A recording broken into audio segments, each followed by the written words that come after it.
Hello, let's start. Dear Dr. Chu Dongyu, Director of the FAO. Director General FAO. yeah. Distinguished guests, dear participants, ladies and gentlemen, good morning, good afternoon, and good evening. My name is Jinyuan Xia. I'm the Director of the FAO Plant Production and Protection Division, NSP, and also Executive Secretary of FAO Global Conference on Sustainable Plant Production. On behalf of the Secretariat of Global Plant Production Conference, I'm very pleased to welcome all of you to this milestone event. This first ever FAO Global Conference on Sustainable Plant Production is being organized by FAO to underscore the importance of sustainable plant production to the implementation of FAO Strategic Framework 2022-2031. Therefore, contributing to achieving UN SDG for 2030 agenda. To ensure this first ever FAO Global Production Conference successful, and to provide advice on all relevant aspects of sustainable plant production development in the next decades, FAO set up a steering committee, SC, to oversee organization of the conference, which is chaired by FAO Deputy Director General Beth Bachelot, and co-chaired by Martin Kraft, the Managing Director of Resilient Agri-Food System for CGR. And the steering committee or technical advisory panel, TAP, has been established to develop the conference program, which was chaired by Martin Kraft and co-chaired by FAO Chief Scientist Ismail. Within the steering committee, a secretariat was set up to provide organization support, which is hosted by FAO Plant Production and Protection Division, NSP, and led by myself. Here, I would like to highlight the major events for this global production conference for your kind attention. There are 4 plenary sessions. First, opening ceremony from 9:30 to 10 this morning, Roman time, where FAO Director General Dr. Chu Dongyu will deliver opening remark. Second, keynote address from 10 to 12:30 this morning, where 8 keynote speakers will present their professional perspective on sustainable plant production at global, regional, and national level. Third, report on conference themes and recommendation from 11 to 12:30 on the 4th November. The briefing report will be provided by 7 thematic sessions, and the conference recommendation will be also reported. Fourth, high-level ministerial segment and conclusion remark at 14 to 15:30 this hour on November 4, where 6 ministers will present their political view on sustainable plant production. And finally, FAO Director General will make a conclusion remark. There are 7 thematic sessions covering all major components on plant production system, with 65 presentations in total, which will take place from this afternoon until the morning of this Friday.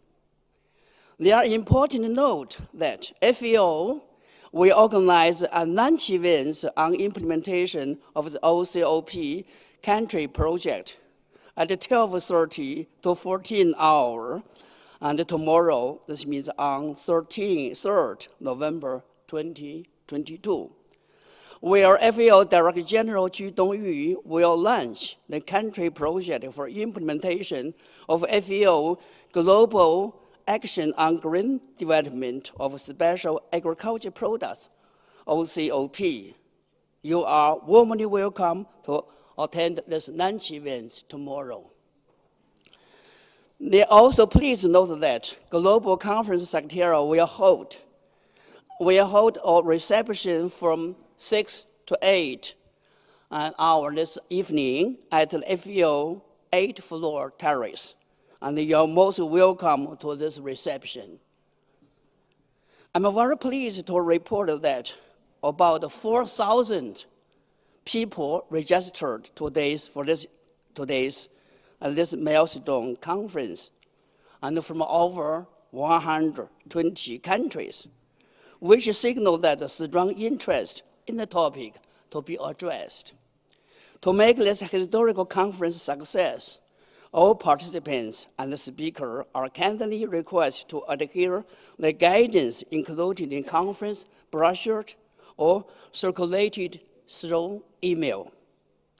In particular, we would like to kindly request all of you to ensure a good quality of your video and audio device, good internet connectivity to facilitate the work of interpretation.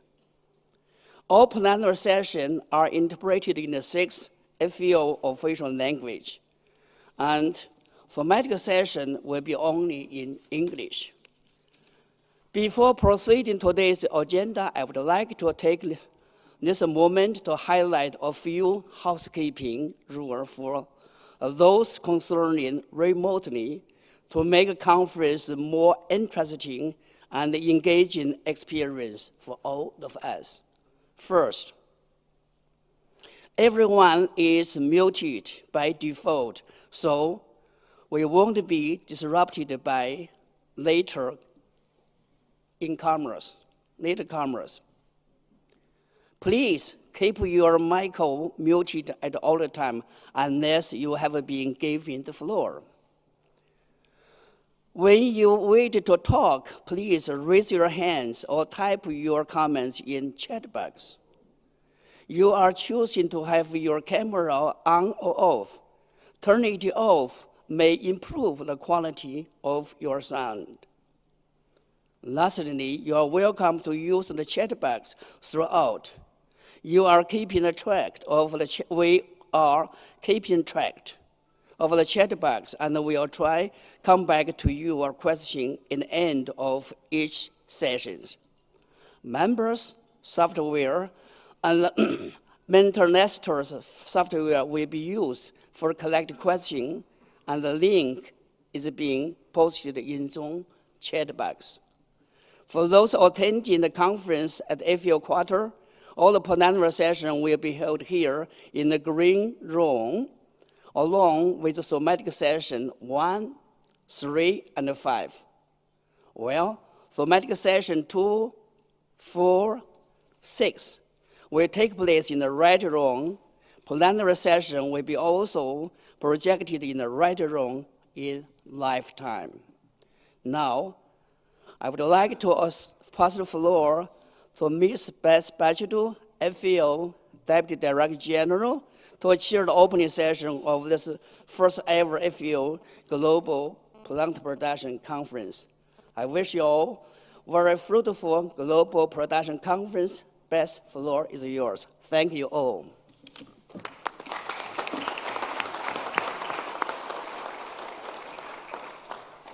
Thank you very much for the opening stage-setting comments that you were able to provide, and thank you to you and all of the colleagues in the organization for such an outstanding preparation and delivery of this very important gathering. Director General, distinguished guests and participants, ladies and gentlemen, It is my distinct honor to say good morning, good afternoon, and good evening to everyone who is gathered for this inaugural Global Conference on Sustainable Plant Production. We are very pleased to be able to bring all of you together around three very important themes related to sustainable plant production: innovation, efficiency, and resilience. As I know you are all very well aware, it is still unfortunate, but perhaps a benefit, that we can hold conferences like this in hybrid version. It is so wonderful to see so many familiar faces, new friends, old colleagues who are gathered for the work that FAO very uniquely is able to provide and to bring together with so many important partners. This format in hybrid version will allow speakers and participants we know from all around the world who could not join us in person to still actively participate. This conference, organized by FAO, is in collaboration with dozens of different partners. We are looking together with you to increase awareness of the important contributions of sustainable plant production and its relevance to addressing global challenges, including in our collective fight against hunger and malnutrition. Sustainable plant production plays a key role in contributing to achievement of the UN 2030 Agenda and our very ambitious Sustainable Development Goals. Before we fully engage and begin today's agenda, let me start by providing just some very brief background and context related to this conference. Many of you were active participants and supporters of the recently concluded, somewhat delayed, International Year of Plant Health. That was a very important foundational year and a half or more that allowed us to really bring global awareness to the importance of plants, the importance of protecting plant health, the importance of soils, the importance of sustainable production to our collective work. And last year, FAO organized the inaugural Global Conference on Green Development of Seed Industries. During this conference, 10 recommendations were developed which specifically related to increasing and embedding sustainability efforts in the seed sector. I am delighted now that 1 year later, the idea for this plant production conference, which has had very valued input from the Director General himself, is now a reality. It has a targeted focus on addressing global challenges, including and not limited to the climate crisis, the pandemic, and conflicts including the war in Ukraine. This conference is also fully intended to create an environment where farmers and farmers' knowledge and their contributions of that knowledge to sustainable production systems are at the core of the solutions we will be discussing. We need conferences like this to come together in order to open dialogue on innovation, efficiency, and resilience. And we need to ensure that the tools necessary to tap into them are accessible to everyone. During this 3-day conference, FAO will do what I think we do best. We will be the neutral and open forum for members and other partners with the technical support and expertise of renowned scholars, eminent scientists, and with perspectives being provided by farmers, by civil society, and by public and private sectors. That is to say, all stakeholders will be able to engage in focused discussions and high-level dialogues. We look forward to your active engagement in making this conference a success. I would be remiss if I didn't thank so many of you for the personal promotion and advocacy that you did to raise awareness for this very conference. And in that regard, I would ask you, because I know many of you are active on social media, Please keep the discussion and dialogue, what you've learned, the perspectives that you've heard, important points that you want to make sure are heard from the next 3 days. Keep the dialogue and discussion going on your social media channels. Just be sure to use hashtag #PlantProduction as you put out your tweets and your posts and other views. With that, I am now very pleased to hand the floor and the podium over to FAO Director General Chu Dong-yu for his opening remarks. Director General, podium's yours.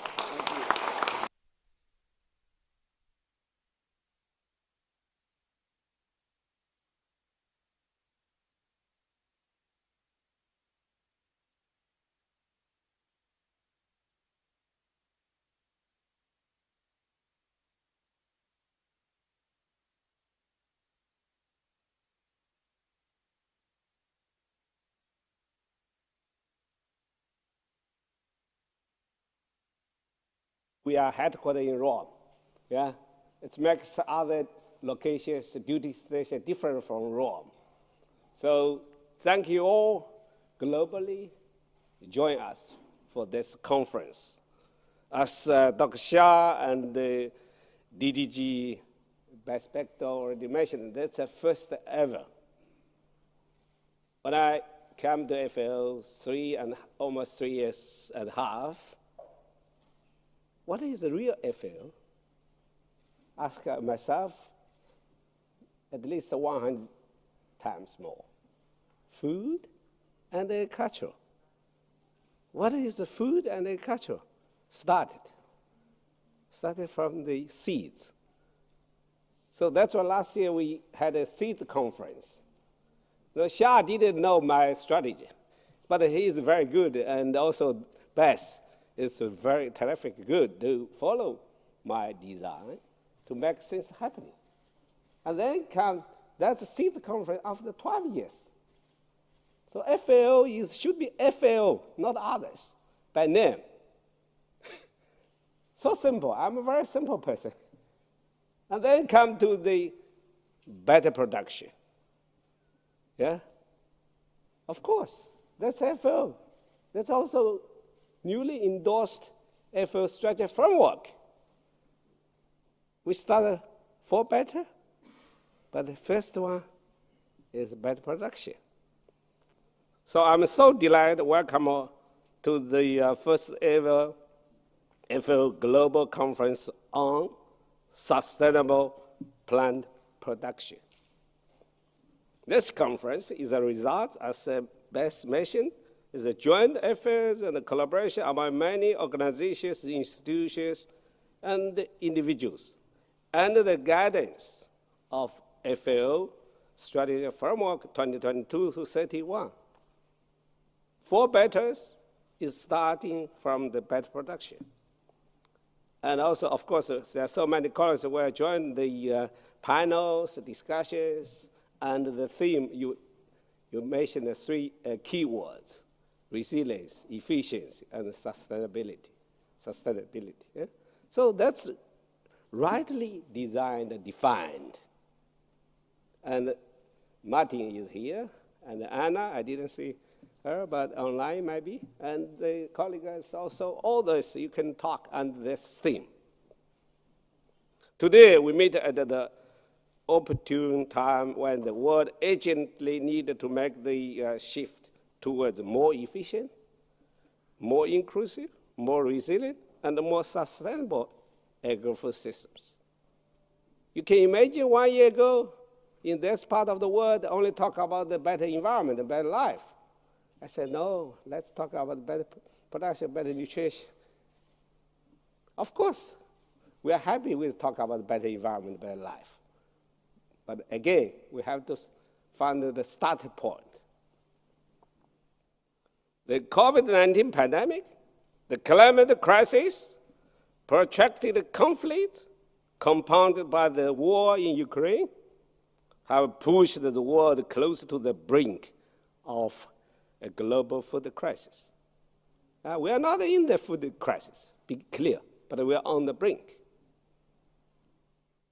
But it's the most important things I want to make just participate in the CB CB meeting of UN.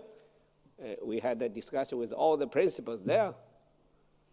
Food security should be covered the food availability first. From availability is the production. And then accessibility, supply chain. And then affordability, it's a purchase power. That's why I'm so happy with the strong political support from SG and other key members. And IMF endorsed the food import finance facility injection. And they named the food shock windows. I hear that some members like Egypt, they can get $2 billion to assist their import food. So about 62 countries, vulnerable countries, they have no money to import food. They couldn't print money. They couldn't issue the bond. That's about 1.79 billion people. That's a real problem for those vulnerable people that have a problem on the food affordability.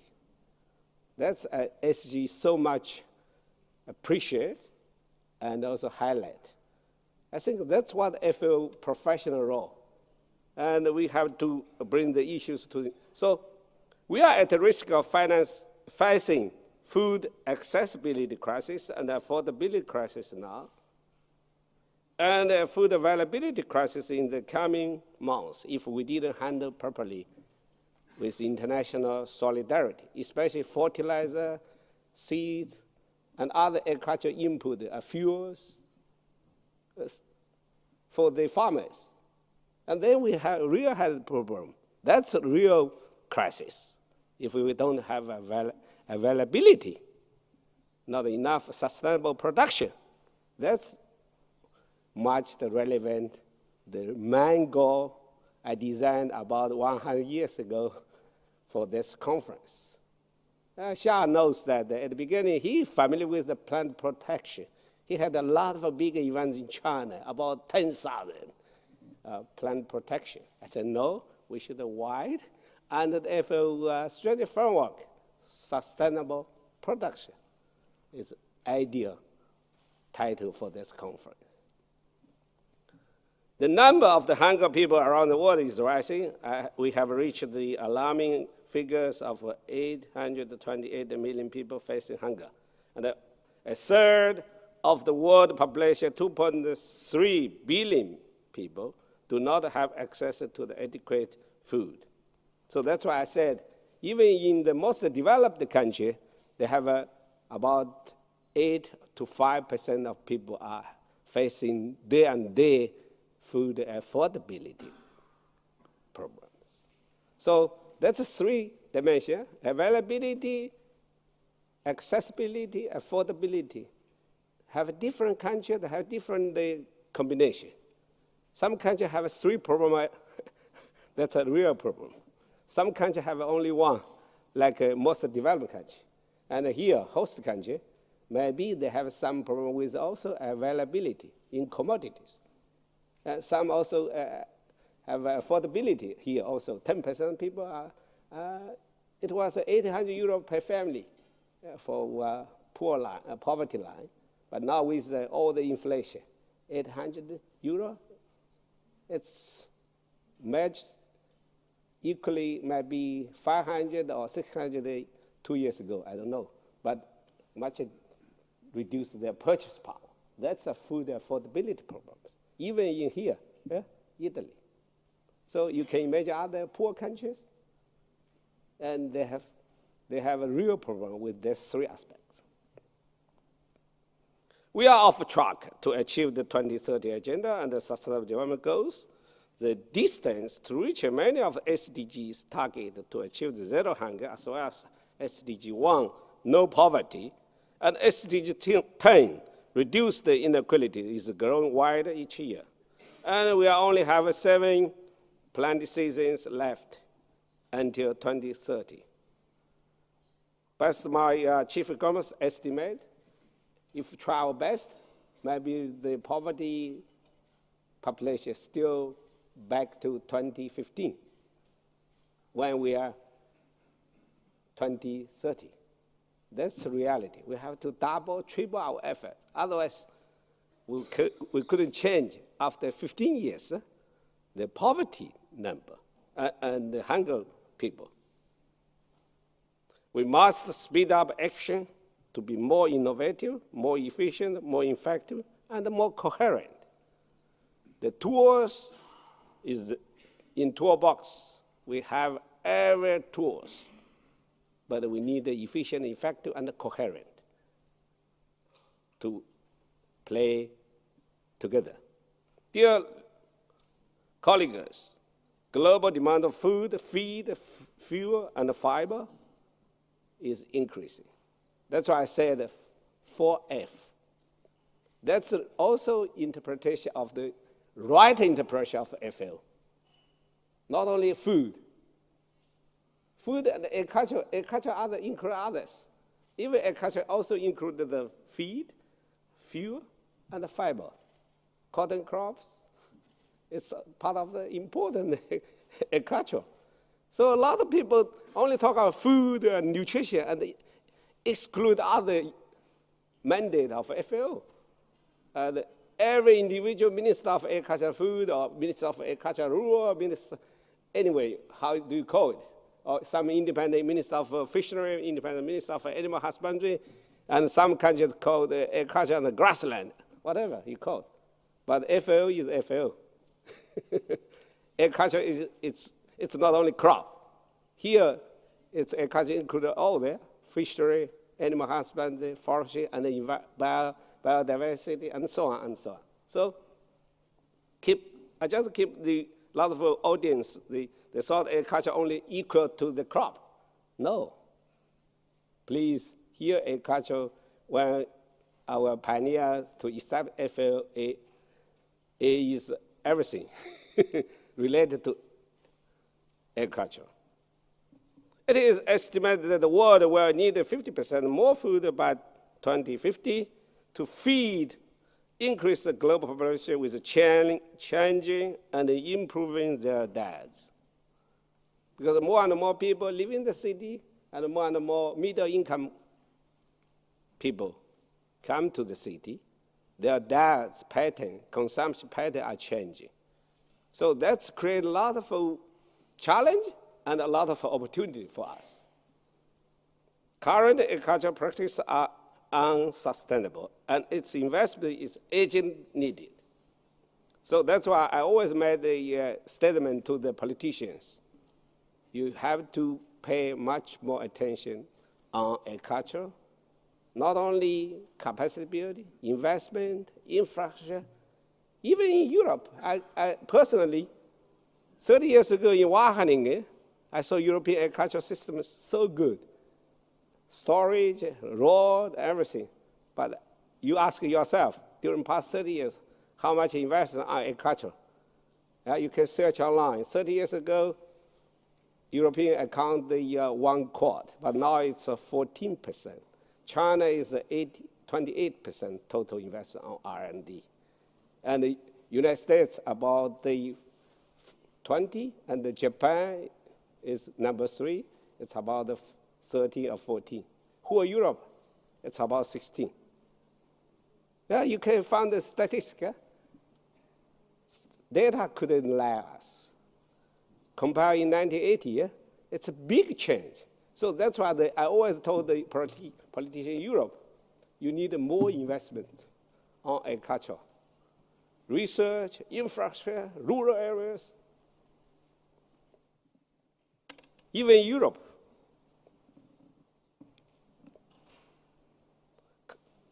they are putting pressure on the environment and on our finite natural resources, including biodiversity, land, and water. The use of fertilizer and pesticide have increased unevenly. Some countries increase a lot, some continent in Africa, they didn't increase that much. So in the world, the overuse and the use are both coexist in this planet. So it's some part we need to increase to use, some part we have to reduce, improve the efficiency of all the agricultural input, especially pesticide and insecticide and chemical fertilizer. You can't generalize, say, the reduce. It depends. You know, the marginal utility curve, economists told us, when you're hungry, you need 10 breads. And you start eating 1, 2, 3, 5, and up to 6, you feel not so comfortable. Marginal utility from 0 to negative. But it means from 0 to 5, you feel comfortable. Any kind of investment and input, chemicals, fertilizers, you have to increase it to the certain level. And they will be reduced their marginal utility. That's a basic law of the economy, investment. I hope all the agriculture people here, scientists, understood that. Don't extreme from one to another, from 0 to 1, or from 1 to 0. No. The threat from the plant pest disease is increasing, and is compounded by the effect of the climate crisis. That's created a big fluctuation, extreme cases globally. The land conversion from natural ecosystems to agriculture is contributing extensively to deforestation, biodiversity loss, and greenhouse gas emissions. We cannot continue business as usual. We need to get on a technology-driven, sustainable track. That's the only solution. Tomorrow's agriculture will need to produce more food with a low environmental footprint. That means produce more with less. And also, we need to produce more diversity, more quantity, high quality of foods, different kind of food. Because look, the Northern Europe, your food choice so limited. And we are in the South Europe, luckily, minimal good. And if you go to the China, Japan, Southeast Asia, that's a real food diversity. Yeah? I think everyone wanted to have a more food diversity. That's why I encourage my colleagues not only talk about biodiversity. Let's start with food diversity. And then we have a germplasm conservation, not only in vitro and in situ. Let's talk about a little bit scientific way. Yeah? Because the people that take ownership in the mountains of Andes Mountains, they can build up their own food diversity based on the germplasm conservation in situ, SITU. Huh? I don't know, someone maybe didn't know that word, in situ, IA, SITU. Sha, you know that? No.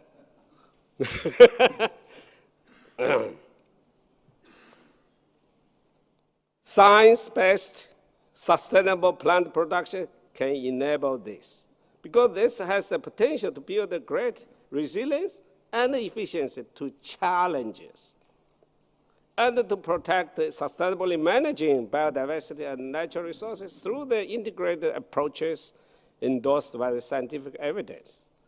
And we cannot talk about agriculture without talking about farmers. Farmers must be part of a solution and action. Farmer in general is a private holders. A lot of people consider farmer is not a private. It's just a big, it's depends on big or small. American farmer is the biggest private holders. They have 18,000 acres, yeah? Or 10,000 acres. You can say it's not the private sector. It's much bigger than the European companies or cooperative companies here. And of course, the smallholder farmers in Japan, China, India, it's real small, smaller than here. But still, they invest everything, take every risk by themselves. That's also private sector. Because a lot of people talk about private sector exclude the farmers, and the farmers, bigger farmers. It's wrong. So we have to work with them. Their needs, knowledge, constraints must be at the core. Dear colleagues, to address these global challenges, we need to first implement solutions that are accessible and can be locally adapted. Second, establish strong local and diversified agri-food systems that are more resilient to the shocks and disruptions by abiotic stress. 4, we needed to be inclusive, taking into consideration the need of all, include the most vulnerable groups, rural women, youth, and indigenous peoples. 5th, we have to keep the international trade open and functional. Don't forget that. When we talk about sustainable production, not only for your own sustainable, locally village, backyard sustainable, we need a global picture, and that's the beauty of agricultural agri-food systems. We can play the complementary role. Your sustainable depends on our sustainable. Your sustainable production solved the problem I couldn't sustainable. If you have faced water scarcity, you still develop the water-consuming crops, it's sustainable? No. You can develop the water-saving, high-value cash crops. Trade with staple food, which ideal, favorable environment produce the soybean, wheat, rice, corn, you name it. So that's very, very important. That's the first ever global plant production conference where focus on these critical aspects of sustainable plant production systems. Farmers will be central to the discussion, and the farmers' perspective will be the thread that links each of the sessions. To ensure their full participation in shaping an enabling environment for sustainable plant production, FAO is a technical organization, and the UN Chart 57. They said it's necessary to establish specialized agents and the UN family. That's FAO, how it comes from their legal origin. That generated knowledge, provide a neutral and professional platform for scientific evidence-based information sharing. That's one of the key, 4 key roles and mandate of FAO. If you look at the basic text, Constitution. Through this first ever FAO Global Production Conference, we are convening a wide range of relevant shareholders to raise awareness for the importance and the contributions of sustainable plant production to achieve SDGs, and to share information, practice, and policies on strategies, investment, R&D, and capacity building. Dear colleagues, we have identified 4 expected outcomes from this conference. Let you debate. First, establish a priority for targeted mobilization and pooling of scientific, technical, and financial resources. Second, create and manage technical networks to share knowledge and evidence. 3, produce a global knowledge products evidence-based guide to promote sustainable plant production. 4th, propose a set of recommendations to guide active innovation for sustainable plant production worldwide in support of 2030 agenda. FAO is committed to leveraging the momentum generated by this conference to transform evidence into action on the ground. We have a lot of other tools and platforms, digital valley, one country, one commodity. So from strategy, framework, strategy, and then action, and supported with a lot of specific initiatives. That helps us systematically landing our agenda, land our strategy. Otherwise, strategy framework is just a paper on the wall or in the computer. What is relevant to the members, to the farmers, to the consumers, to the society? We need to take a systematic approach. That's what for the next years or months, we will have a more specific initiatives, action plans to lead that to the farmers and the consumers, together with all the key partners, private sectors, academia, international organizations, civil societies, and others. That's why we started design day one, hand-in-hand initiative. Hand-in-hand initiative is an overall platform. So, and then we passed the hand-in-hand initiative. We have now World Food Forum. You can imagine, used to be here only minister talk about that. And they ever ask a private. Now World Forum from cross generations, cross sectors. It's free, open, yeah, talk. We need that to get the more inclusive to every, even indigenous people that have a camp here for about 2 weeks. They're so happy. First ever also in the history for indigenous people, they can have a camp in the front of the FAO to make their visibility and promotion.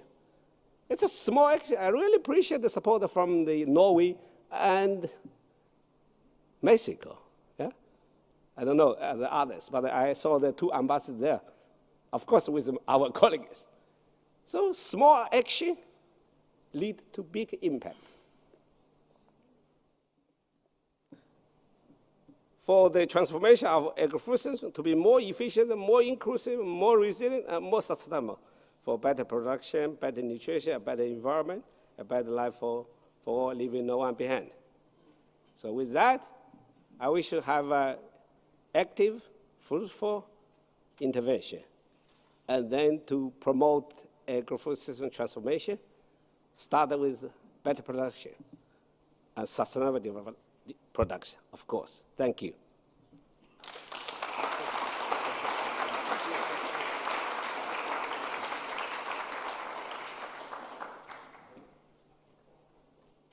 Thank you very much, Director General, for those remarks. It's very clear, I think, to everyone in this room, your personal passion and commitment to the foundational aspects of better production in navigating not only the work of FAO, but to our collective efforts around agri-food systems transformation. While you were speaking, I was monitoring very closely the comments in the chat, and some of the topics that were discussed or ranked included access to inputs, focus on supply chain, interest in new innovations and new technologies, ensuring there's inclusion for women. Our FAO Farmer Field School representatives were prominently engaged. The importance of indigenous knowledge systems, focus on conservation tillage, all of these topics were already coming through in the interest and I think the perspectives that so many of those of you who are here in the room and those who are online are looking to see from this very session. We also had a very strong representation in the chat from a number of individuals who identified themselves as scientists, identified themselves as researchers coming from the private sector, and very encouragingly, a large number of students. And so I'm very positive that we will make sure that there is a youth-focused component to our discussions over the coming days. With that, we are closing this very first part of our plenary. Director General, we know that you have many other commitments throughout the course of the day. We're so grateful that you were able to spend this time with us, and we're looking forward to bringing up our next keynote speakers for this next session. Okay, before I leave, I should comment on colleagues, and she just mentioned one importance is now it's a new normal, hybrid model. It's inclusive and also accessible to all the important meetings. And she just mentioned the 4,000. Each of you used your social media, reached 100. That's max 40,000. Yeah? So it's a real new business. It's a digital world. And second, also, she mentioned a very important, all the people can use this platform to debate. Not only to official statement, yeah. So that's really hybridization, yeah. We are plant breeder, So if you start a hybridization, you have a new wisdom, a new solutions. I really appreciate all of you to make this conference is really innovative conference. Thank you. I will leave you.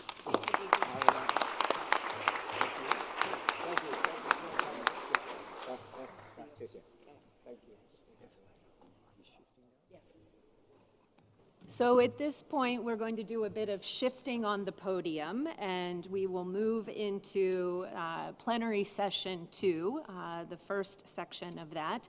I will continue to serve as moderator, but I am going to thank Fenton Bede, our Senior Agricultural Officer from the Plant Production, Plant Protection Division here at FAO for his great supportive work. He will stay with us in the room. My co-chair of the steering committee for this Sustainable Plant Production Conference, Martin Kropf, who will also be one of our keynote speakers in this first session, is going to stay here on the stage. And Dr. Shah will also remain. But at this point, I would like to call to the podium some of our other speakers. First, Ana Maria Loboguera Rodriguez. She is Research Director of Climate Action for the Alliance of Biodiversity International and the International Center for Tropical Agriculture. I hope that Ana Maria will join us, and we'll make sure that we swap our placards. Also joining us on the podium is Michael Keller. Michael is the Secretary General of the International Seed Federation and currently serving in a very important role as the chair of the International Agri-Food Network and the Private Sector Mechanism for the Committee on World Food Security. We are also being joined online by Elsbeta Klein. She is the CEO and Director General of the International Fertilizer Association, IFA. Unfortunately, Elsbeta is not able to be with us here in Rome, as IFA themselves are hosting a very important, very timely strategic dialogue on fertilizers in Washington, D.C. So we are very pleased to have her with us virtually. So we have very clearly an outstanding and highly distinguished panel with us. I am going to ask each of our colleagues to stay as close within their allotted 15 minutes as possible. We will do our best to ensure that there's still a bit of time for some questions or discussion at the conclusion of their remarks. Again, for everybody participating, I think you've been made aware that questions need to come in through the online structure that we have, and we'll be monitoring that very closely. So without further ado, let me turn to Martin Kropf, who is the Managing Director of Resilient Agri-Food Systems at the CGIAR and a very good friend of ours. Thank you, Martin. Over to you.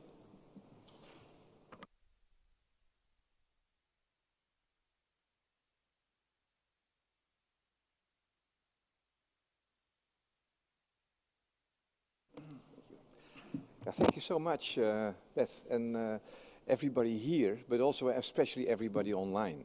We are getting used to hybrid meetings. It becomes much more professional these days, and I think it gives the opportunity also to really have more impact. I hope that the sound is good. The sound in the room is good, right? And let's also check online, so that's important. Now, I will try to give a little bit of a framework because we have many different topics, but the key message of my talk is basically we need a systems approach. We don't have silver bullets. We have important components, but we have to bring them together. And we will see many of these components this week, but at the end of the sessions there will also be presentations on bringing things together at scale. But let me give some an introduction. So key central is the farmer.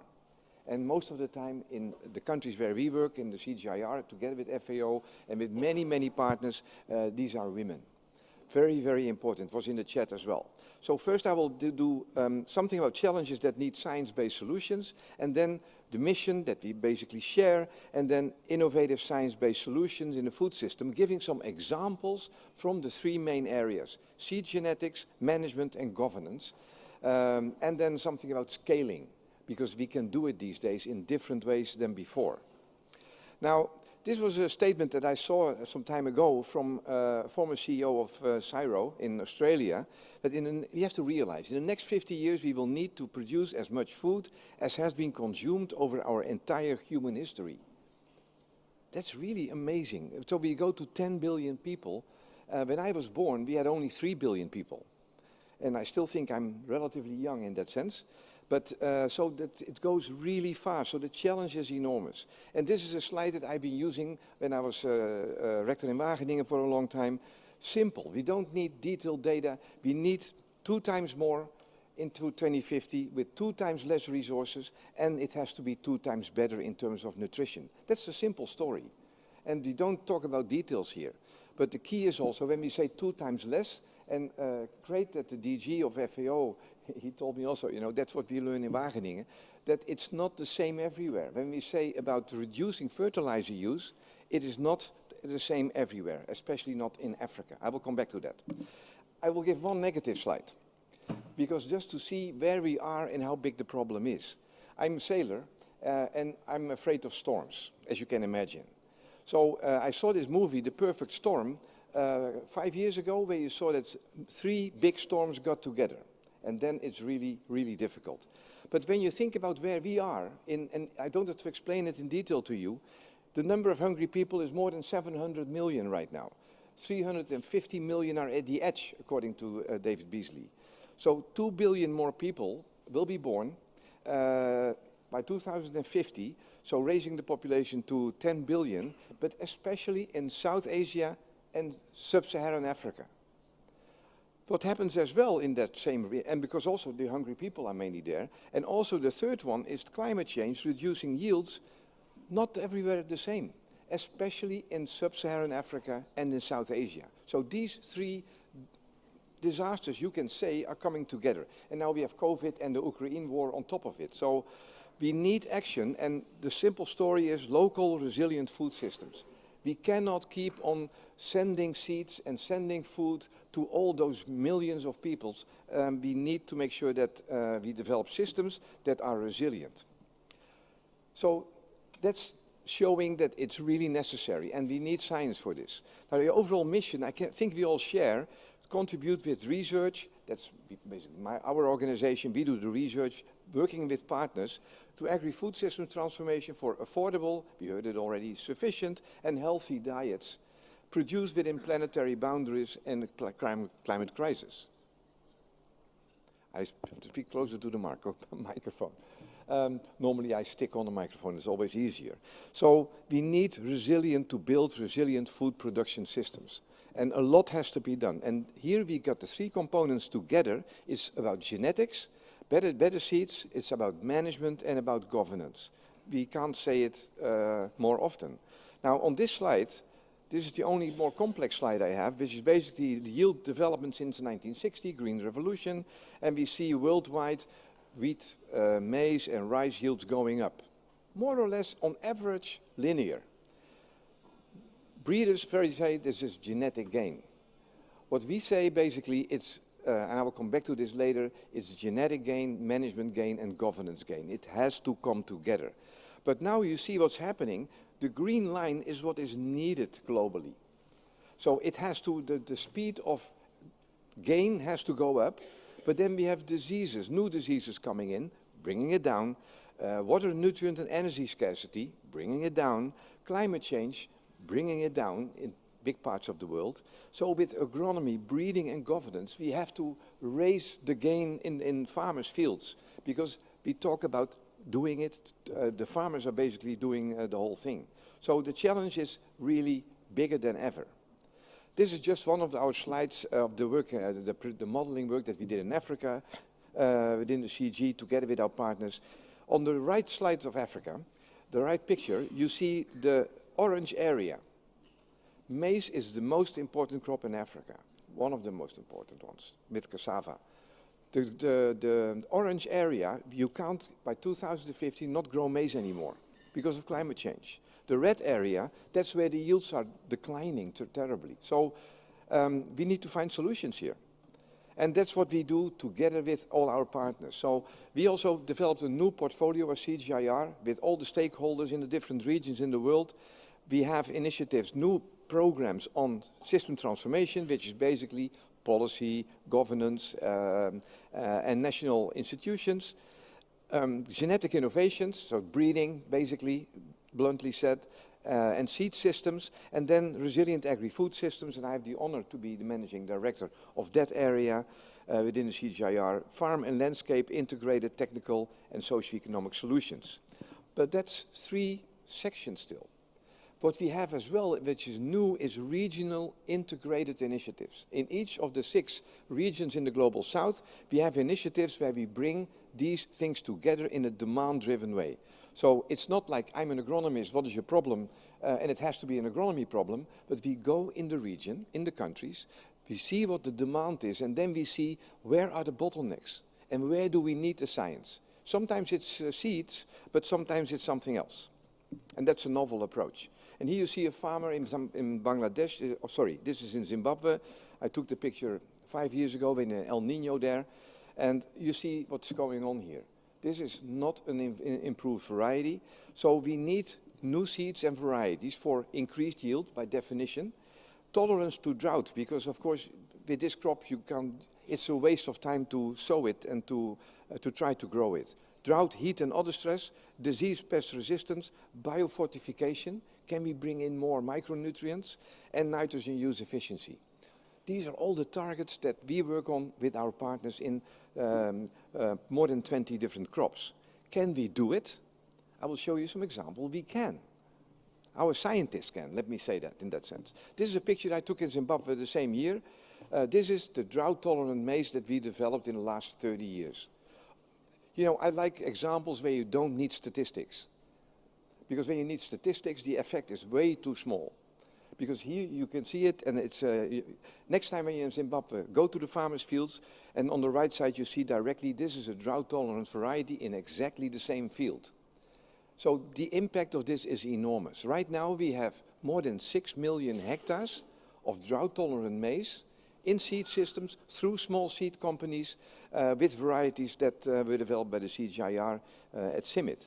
So we are very proud on this, and there is more possible.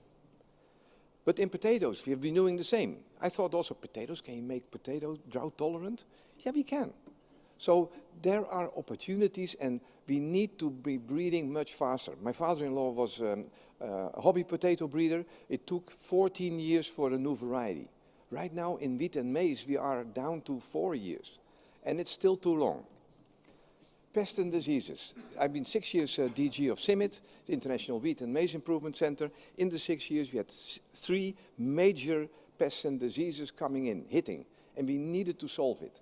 And our scientists did it. Wheat blast. That was a simple one.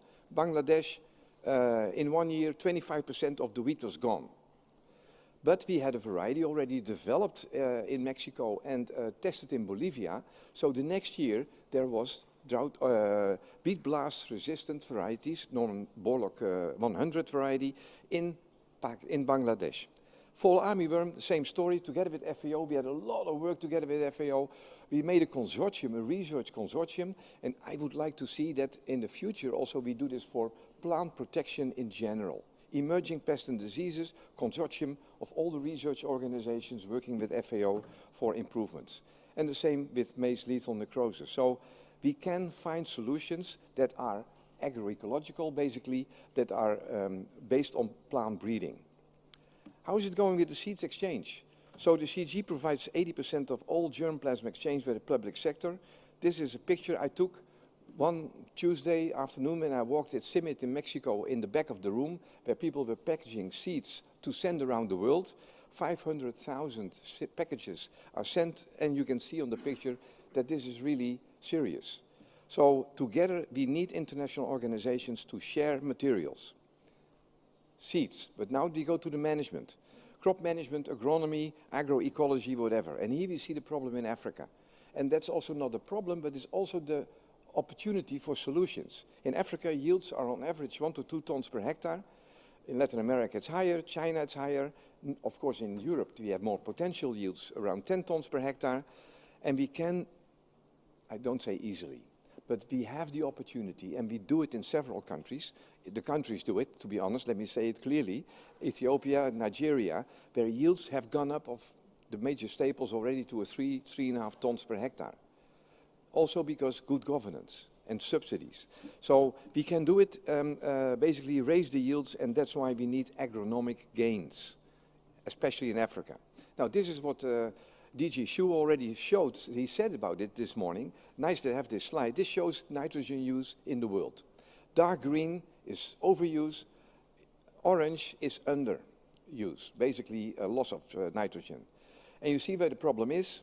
It's in my home country, where we have a lot of nitrogen discussion because there's too much. You see dark green, it's a very small, tiny country.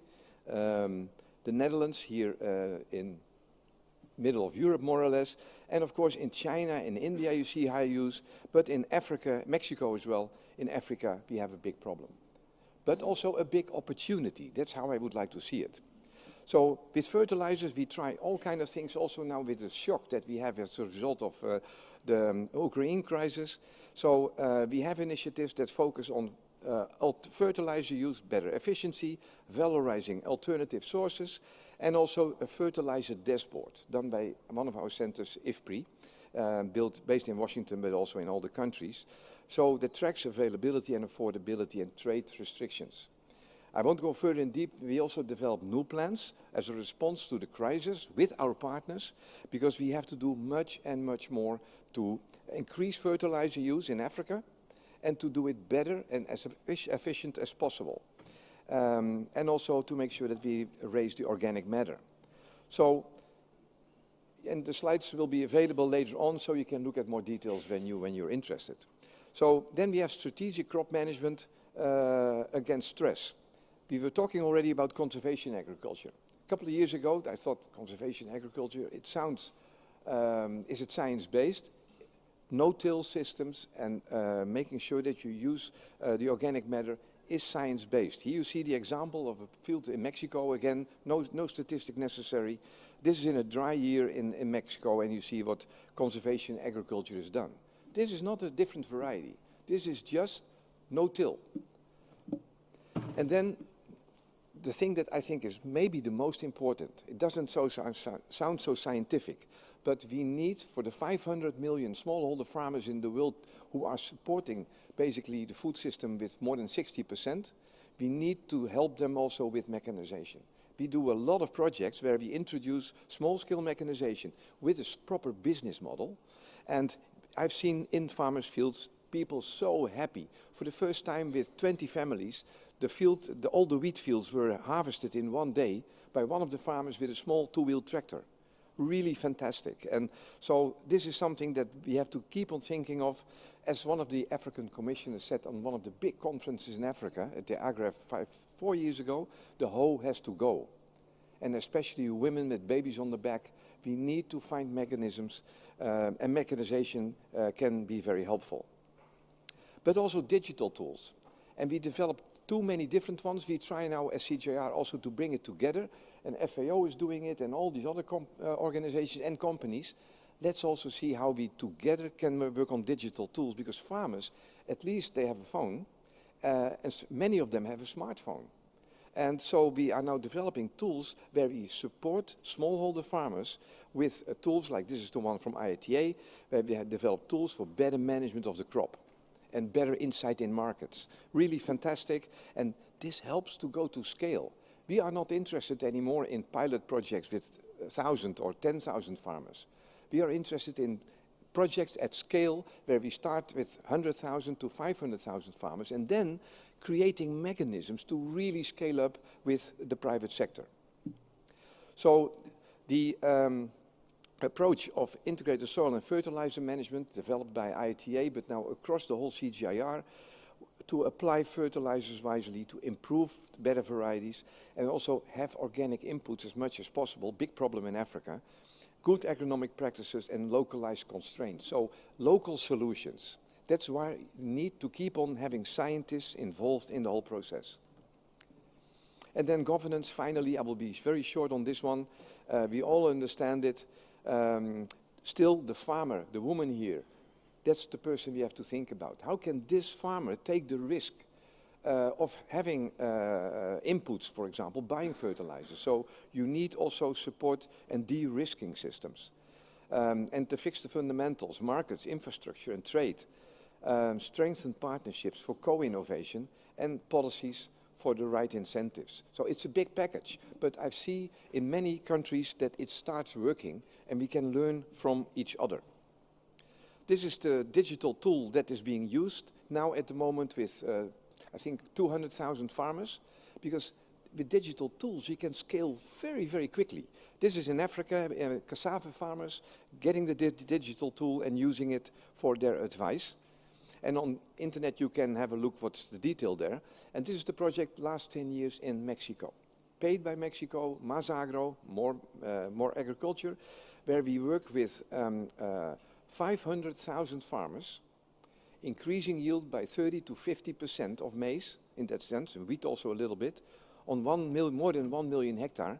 In Mexico they have 5 million smallholder farmers as well. So where together with extension and private sector, we could scale up in a tremendous way.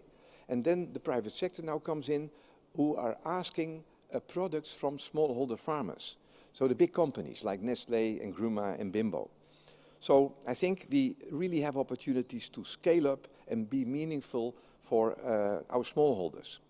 This is an example from Asia where we changed the rice wheat system basically, together with the national partners and the government and so on. Because we had a big problem, I don't know who has been in Delhi recently, in September or something, there's so much pollution because of the burning of rice straw. So we now changed the whole system with a short duration variety introduced, then direct seeding of the wheat with a happy seeder, and then with a short duration wheat, followed by a legume. So a completely new system. The wheat is not anymore in the heat period, and yields are going up, and big adoption in that sense. So this is something where we have, you see here, millions of farmers are using it, and the Indian government, they bought something like 7,000 or 15,000 happy seeders, machines that were distributed across the system. So finally, how can the food systems be transformed? The goal is, and we have said it many times, resilient, diversified food systems that support livelihood, healthy and affordable diets, difficult in these times. And then, of course, the solution is a coordinated implementation. Deployment of existing and emerging knowledge and technologies, demand orientation, ambitious spatial planning and target setting, partnerships and financial investment. So coordinated implementation, public-private partnerships and region-specific agri-food system solutions. And then, of course, governance and policy support. So we have to do it all together. FAO, many other organizations together in that sense as well. So this is a slide from our friend Rob Bertram of USAID. He showed it 2 weeks ago here. I was really impressed by this because it's exactly the message I am trying to give as well. Although when I say we need science, then people say, yeah, he's working for a science organization. So that's why it's better that Rob Bertram says it. I believe in it as well, but so we need science, but the global challenges, we need to look with a single lens. It's food, agriculture, nutrition, but it's at the heart of environmental issues, nutrition issues, environment and biodiversity, of course, and climate change. So we have to look at it together, and today we have the tools to do it. 15 years ago it was too complicated because there's too much. But today we have the tools and the mechanisms and organizations like FAO, the World Food Programme, IFAD, many national systems, CGIAR, just name them. When they get together, they can make a difference. So food security is an escalating concern, but policymakers, regulators and scientists can provide climate smart solutions together, and then combining, and maybe you should remember that it's not just genetic gains that we talk about. I know there's many seed company people here as well. Genetic gain is super important, but we need also agronomic gain and governance gain. Basically, it's the three things coming together. Thank you very much.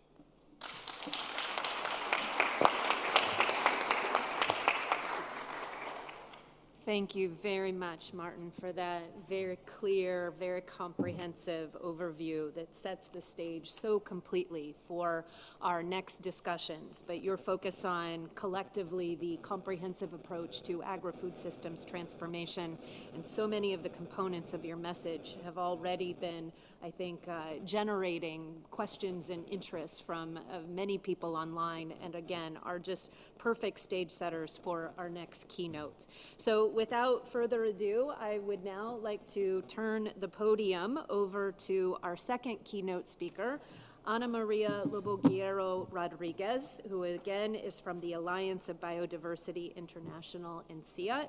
I failed to mention that our speakers' bios are being posted in the chat for those of you able to follow online. So in order not to take too much time to go through all of their very significant accomplishments, we are making sure that those are provided for you.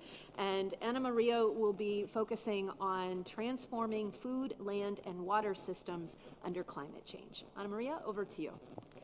Thank you very much. Good morning, everybody. Good afternoon, wherever you are, the ones that are following online.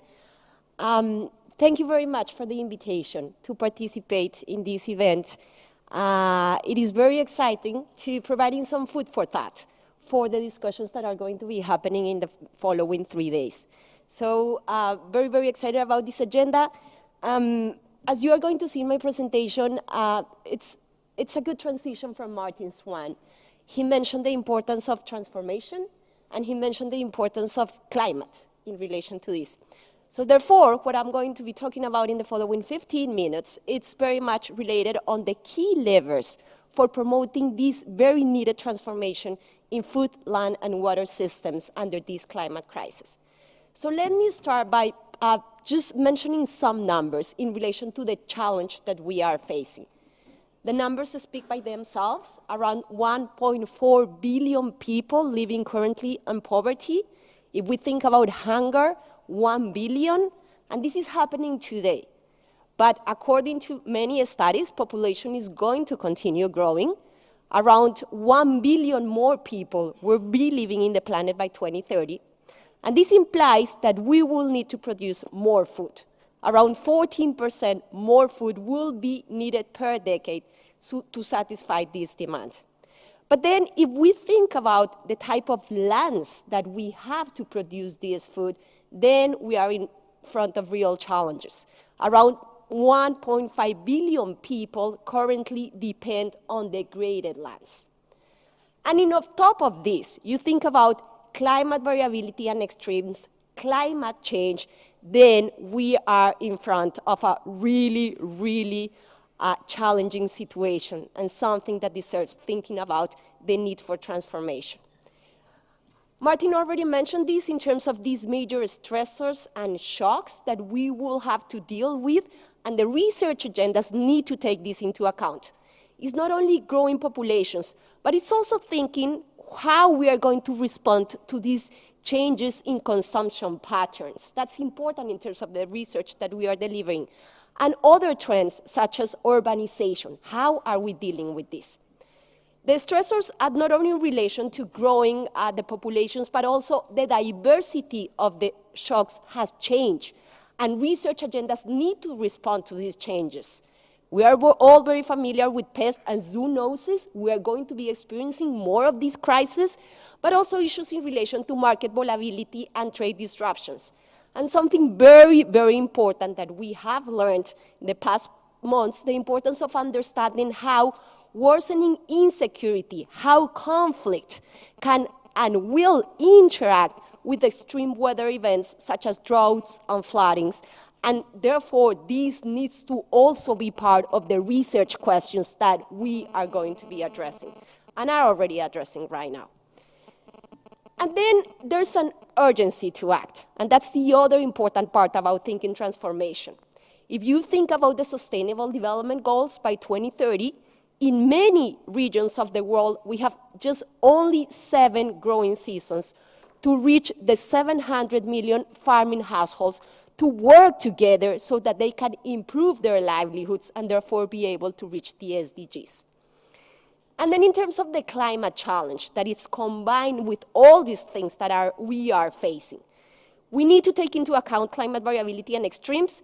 We have been experiencing tons of situations, Pakistan, Australia, all those images are in our minds in terms of climate variability and extremes. The data is speaking by itself. The number of record-breaking monthly temperature extremes is now 5 times more. And in sub-Saharan Africa, the dry record-breaking events have increased by up to 50%. But that's not the only challenge that climate is bringing into the discussion. Then we are thinking about the more medium and long term, according to the climate change scenarios. Especially in Africa, we are going to be dealing with these type of scenarios where farming, as we know it now, will not be feasible in any places. And again, our research agenda needs to be able to address that. So given all these components in this story, I think that it is very clear for us the importance of really thinking in big changes and understanding the importance of transforming food, land, and water systems in this climate crisis. This is something that the CGR, with many partners around the world, because if there's something that is clear, and Martin said it very many times, the challenge is so huge that one organization is not going to be able to address this. So therefore, the importance of strong partnerships. So the CGR engaged in this agenda on trying to understand which were the key levers for promoting this transformation under this climate crisis. And we came up with a consensus in terms of highlighting the importance of 4 key action areas. Obviously, under each one of these, we need very concrete activities. But I would just like to highlight these 4 key action areas, which we believe that can help us into moving towards this transformation of food, land, and water systems. The first one, it's really acknowledging that business as usual is not possible anymore. You have seen the numbers, you have seen the challenge. We cannot continue doing things the way that we have been doing them in the past. And therefore, we need to think about new transitions, new trajectories, new pathways, what we are calling rerouting farming and rural livelihoods into new trajectories. But what are the characteristics of these new trajectories that we need to take into account? They need to be able to deal with greenhouse gas emissions. They need to reduce inequality, address gender and social inclusion, and incentivize climate-resilient practices that meet dietary needs. So it's not an easy agenda at all. But what we are certain is that continuing behaving the way that we are behaving right now is not going to bring us to those new pathways. But in order to change these pathways, to transition into new trajectories, we need to be able to reduce the risks in livelihoods, in farms, and in value chains. And we believe that the best way to reduce these risks is by reducing the impact of variable weather and extreme events. How to do this? 3 main ideas that can help us to move forward: thinking about inclusive early warning systems, thinking about adaptive safety nets, and the importance of promoting climate-informed advisory services. But we cannot forget that around 1/3 of total greenhouse gas emissions are coming from food systems. And therefore, we believe that the key levers for change in here, they come from diets and value chains. This was already mentioned. This involves significant dietary shifts in some places of the world where appropriate, but also massive reductions in food loss and waste. And then the 4th action area, which is totally fundamental to make this happen, or this transformation, to at least start working on this, it's having the enabling environment for rerouting, for reducing the risks, for reducing the emissions. Otherwise, this is never going to be able to happen. And this is very much related to policies. So we need the right policies with the right incentives to promote this transformation. We need to think about subsidies. We need to better target those subsidies so that they can complement and lead us towards this agenda. We need, from the research side, to provide the right information for finance to flow into this agenda. Investors, we need to give them the information, the bankable projects along this agenda so that they can put their money into making this happen. We need to put more attention into supporting social movements, which are the ones that have many times the energy to make this transformation happen. And we need to think about innovation systems and perhaps doing research in a different way that can really promote this agenda. And so this is, and if you remember, Martin was presenting some of the new things that we are doing in the CGR in terms of these science areas. One of these is systems transformation. And the idea of the theory of change behind this systems transformation, it's really being able to think beyond just the technologies. The technologies are important, and we need to continue delivering research in relation to these technologies, but they are not enough. And then we are considering this option of bundling different things with these technologies to really being able to reach a scale with them. This implies thinking about the partnerships, thinking about the capacity building and empowerment of communities. So bundle options that deliver adaptation and mitigation. Resilience, I'm going to say some few words about resilience, but resilience is very important if we want to promote this transformation in food, land, and water systems. We need to be able to contribute to shifting development towards a net zero emissions trajectory and what's needed in order to make this a reality. And then the enabling environment, which is, as I just mentioned, totally fundamental. How can we support governments to meet their national determined contributions commitment to a UNEP-CCC and ensure this enabling environment that is facilitating this process? But this is never going to happen if we are not serious about the local contexts. There are no silver bullets, and this is something that we have learned by failing. There are no silver bullets, and we need to understand what is happening on the ground so that our research or these bundles responds to these specific contexts. So, a little bit about the importance in this transformation agenda in terms of being able to contribute to building this systemic resilience against climate. This, I just wanted to bring to your attention, again, as food for thought for these days, this paper that was published 1 month ago in Environmental Research Climate, because really deals with the importance of understanding what is needed to promote this transformative adaptation. And this transformative adaptation, it's really dealing with addressing the root causes of vulnerability. Many times, through our interventions, through the solutions that we are promoting, we are just responding to symptoms. And when we respond to symptoms, we are forgetting about many fundamental issues that are preventing this transformation to happen. So in here, we, as the IPCC last report mentioned, we emphasize the importance of changing from incremental responses in terms of climate to a transformative change. But what is needed to move in this direction? We really need to think about inter- and transdisciplinary approaches. We all say this in these conferences, but we really need to be serious about implementing these inter- and transdisciplinary approaches.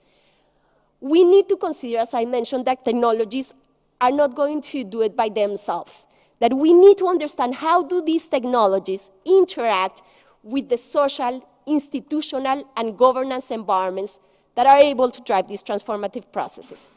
And something very important to highlight under this theory of change, we need research and non-research partners to engage in this transformation. We need to work closer to communities. We need to include the knowledge of indigenous people into these solutions. Otherwise, we're not going to be able to address these root causes of vulnerability. So one of the proposals that we are already implemented in the CGR takes this transformation agenda seriously by addressing 4 key areas of work with 2 cross-cutting themes at the same time. I already mentioned the importance of thinking about reducing risks, and we believe that digital tools can be a game changer in terms of being able to reduce these risks. So that's a component of this story.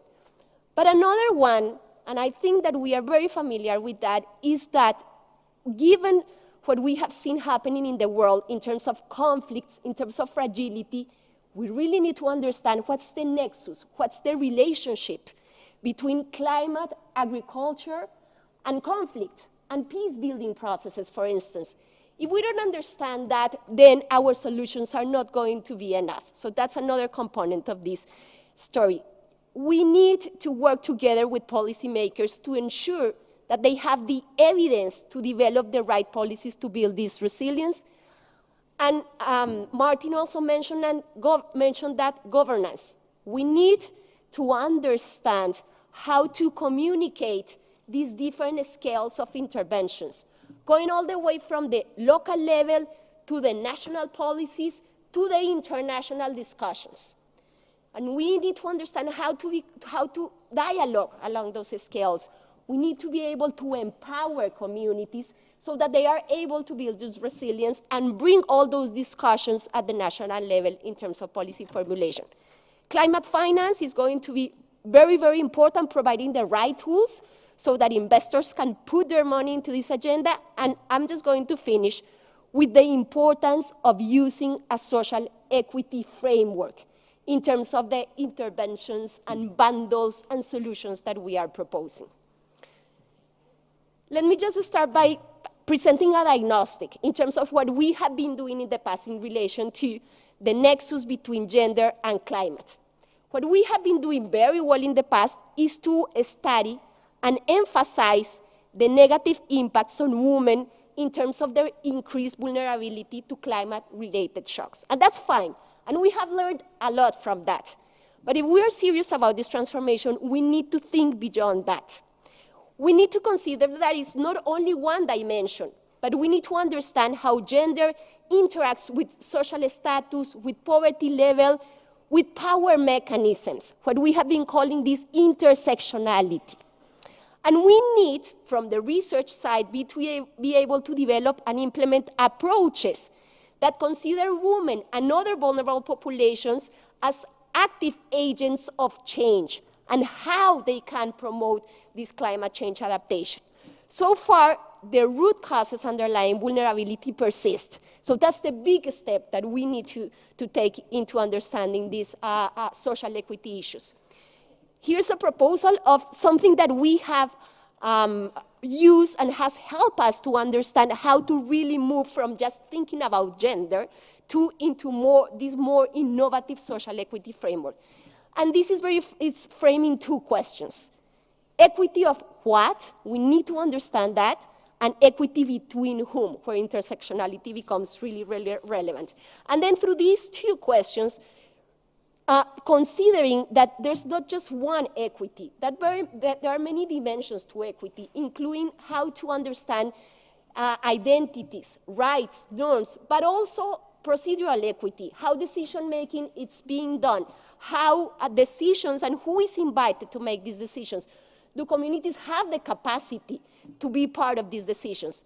But also very important, distributional equity. Who is paying for this transformation? Who is benefit from it? Where are the resources coming from? And very, very important, intergenerational equity in relation to how justice and injustice is perpetuated or changed through our interventions. Let me just finish by saying that if we don't take this social equity framework seriously in terms of the research and the interventions that we are promoting, then we are in front of a high risk of promoting maladaptation.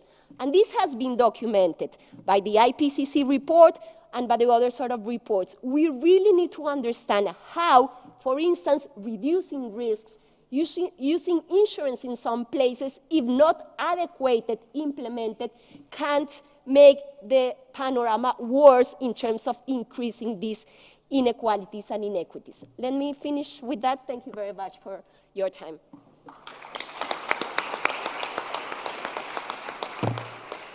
Thank you very much, Ana Maria, for providing us with your perspective, given your extensive experience working on climate change, and for raising very important issues related to working, as you said, very close to the local level, to communities themselves. And I especially appreciated your focus on the importance to reduce risk and these concepts of rerouting, reducing, that brings us to a complete and total realignment of the way that we take on systemic transformation, which, as you said, followed so naturally from Martin's comments.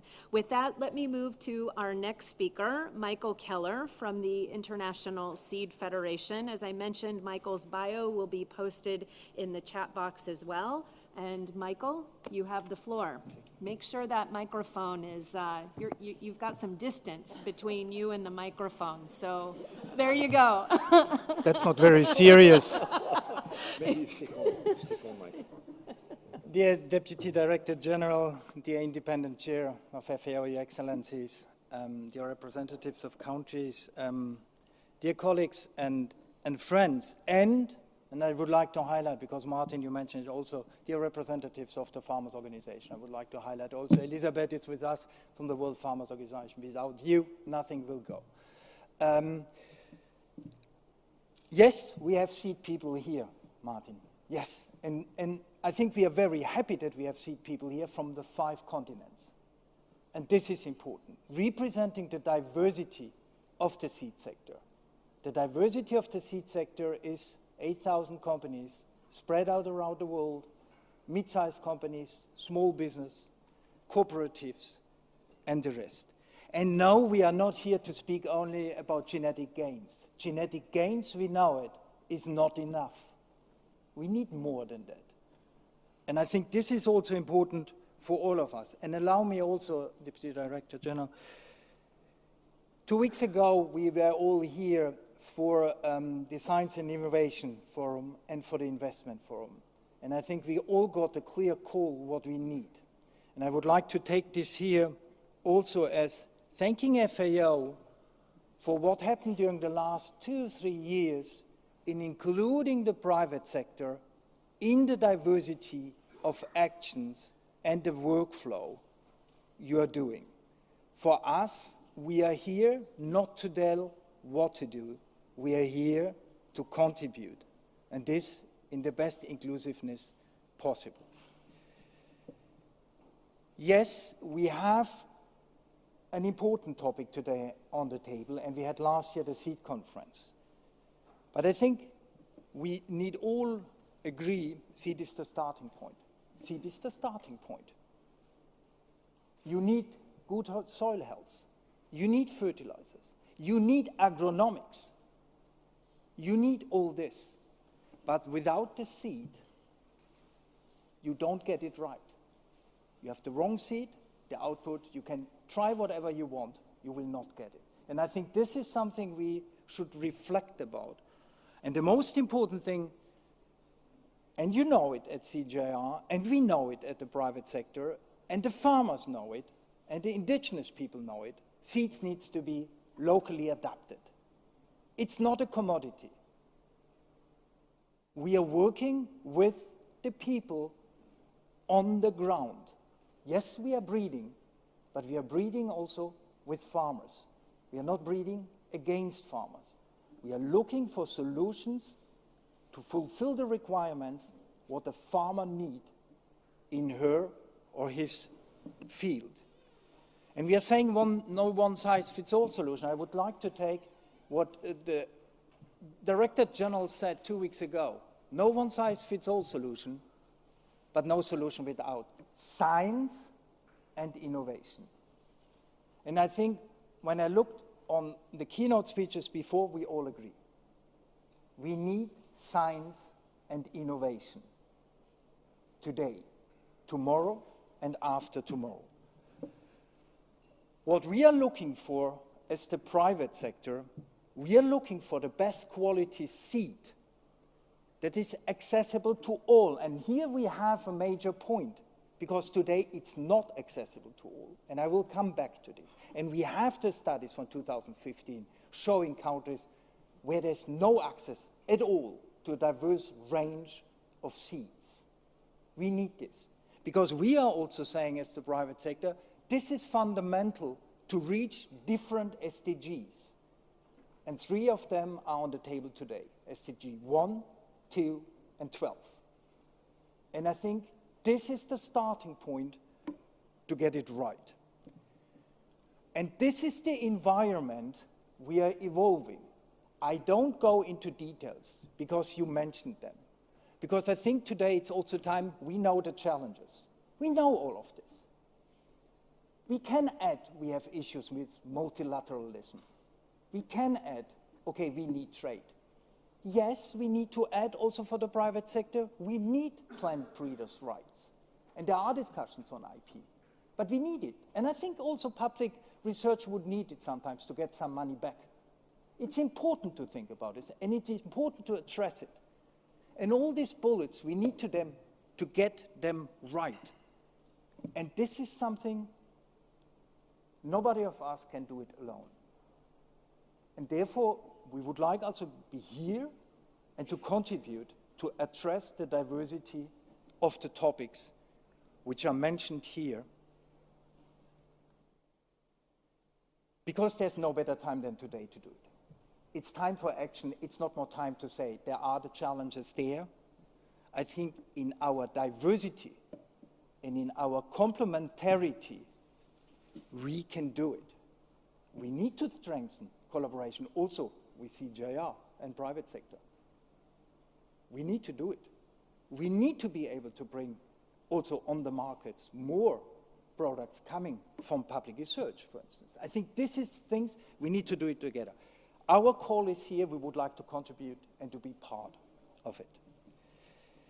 Because it's only about this. It's about the farmer, and it's about that the farmer has choice. And has choice, and I'm saying this, we are not here to say, you have to buy, or our varieties, the improved varieties, are the best. No. What we are saying is that the farmer has the choice. Can take landraces, OPVs, indigenous seed, or improved varieties coming from private or public sector. This is the question, and this is the topic. And that's what we have to work for together.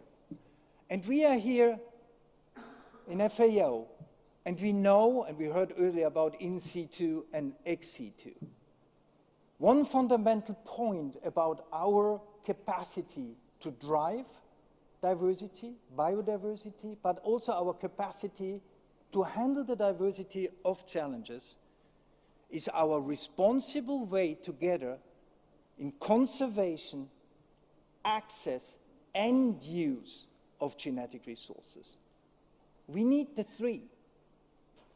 We need the access, and we need the use. It is absolutely fundamental today, and I'm looking also on the independent chair because there were a lot of discussions about this one. We need to get it. We need to move the needle in the right direction. We can discuss a lot. If we don't find the right way in the sustainable use, we will have also a problem. And I would like to emphasize here, that's for the private sector our preferred tool to use the International Treaty on Plant Genetic Resources. And I would like to say here, because you see there is this strange thing with a lot of this globe there. This is just showing one thing. This is showing the interdependency we have on seed and genetic resources. There's no country out there which is independent, and we should accept it. And we should take it into account when we have our discussion. This is an essential driver also for collaboration. And yes, breeding is in the DNA of the private sector. Breeding is what is the most important thing for us, our capacity in a continued way to develop new varieties. Yeah, climate change is more important today than past, but we had always challenges in the environment. And we had always to adapt our varieties. And I think this one is essential. Breeding, we need to continue. We need to be able to science and innovation. Because, yes, you mentioned also, Martin, what we have to work on. Yes, consumers are looking for new taste, perhaps. Yeah, we have to work on this one. We have certainly to work on this increased pests and diseases flowing around. And we have, you know, that's what I'm saying also, private sector is doing a lot and brings also solution on the table. When we have varieties now resistant to Bama virus, for instance.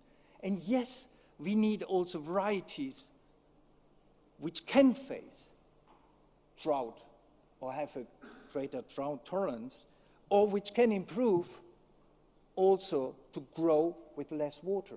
And we have rice varieties with an improved root system. We need always the agronomics, but where we need less water also. I think here things are there, and it's not here now to show all of this. But for me, the most important one, just the private sector is working over 80 crops throughout the world in hundreds of breeding programs. And we need all breeding tools. Classical breeding tools, but I think our call is also we need genome editing. And now genome editing is a tool, and we had also the discussion 2 weeks ago here in FAO, which is a tool for public research, but also for private research with opportunities. We are not here to say we will solve the world if we have all genome editing tools available. But it's absolutely helping us when you speak about something like drought or drought tolerance, which is affecting multiple genes. To address something like this, genome editing is clearly a tool. Our capacity to drive research programs on pests or diseases is clearly increased by the capacity to use also genome editing. Digitalization, bioinformatics, big data, I think we all agree, these are helpful tools. And yes, Deputy Director General and also Director Shah, I would like to thank you again for the International Year of Plant Health we had 2 years back, because I think this was an important moment, first of all for plant health, but it was also important to show plant health starts with seed health. And we are at the starting points. We have a heavy responsibility to not bring varieties on the market which are infected. But I'm insisting here, we need to see also the issue for us, and therefore we have different initiatives. We should avoid to have overregulation on the movement on seed, when seed is not a pathway. And this is essential, and I think these are the discussions we have also in FAO, and this is the work we are doing in a very responsible and responsive way with our initiative in international seed health methods, but also on regulated pest list initiative, to show, yes, there's a need, but to show also, no, there's no need. Because we have the same goal, counters and private sector. Private sector has the responsibility to not bring varieties on the market with diseases. And countries want to keep the borders closed to diseases. The angle is perhaps different, but the goal is the same. R&D, yeah, R&D investment. We speak a lot about investments. Don't take these figures too closely, but it's showing a reality. And it's a reality. Breeding is not for free. It's an investment. And the private sector, seed sector, I'm always saying this, potentially it's the sector who's investing the most proportionate to the turnover they have, 15 to 20%. I think this is important. And we are not doing this because we like to spend money. We are doing this because we need to find solutions. Because at the end, it's all about to bring these new varieties to the market. And you see the number of new varieties coming to the market or on the market. But what is more important is also the impact these varieties have for farmers. And we have the examples here where it's increasing by 5 times yield. We always think about yield is important also in the future. And I think here we are speaking about SDG 1, 2, and even 12, when we are able to increase this. Therefore, I will end here with our call and our will, and also our, I would say, humble trial to contribute to the work of FAO, but also to start, I think, and this is more importantly, from words to action. We need to find ways also on the ground to do more together. This is also called to FAO, but this is also called to CJR, but this is also called to all who are here. We need to continue innovate for the access to all farmers. We are ready to act to get the puzzle right. Thank you so much, Deputy Director General.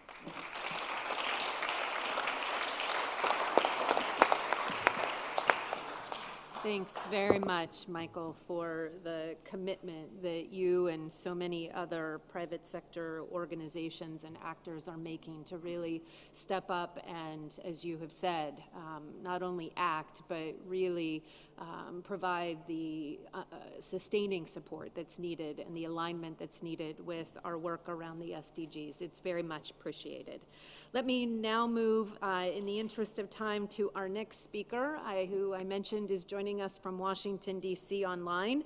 Elsbeta Klein is the CEO of the International Fertilizer Association. Her bio will also be posted in the chat. Elsbeta, I know you are very busy these days with your own meeting. There is so much global attention on your organization and its members, so we very much appreciate your joining us for this important session. Without further ado, let me turn over to you. Thank you very much. Thank you very much, Beth. I hope you can hear me and see me well. Just a quick confirmation. I hope everything is okay. Great. So, good afternoon to everyone. Good evening to everyone. I am very sorry that I cannot be with you in person because, as was just mentioned, we are having a board meeting of the International Fertilizer Association, where for the first time ever, we had an outside speaker and we welcomed Administrator Samantha Power yesterday at the board meeting. The reason why we are meeting in Washington and the reason why we are meeting with senior officials from the US government is the fact that we have an emerging global food crisis, as was rightly pointed out by the Director General of the FAO earlier in this panel.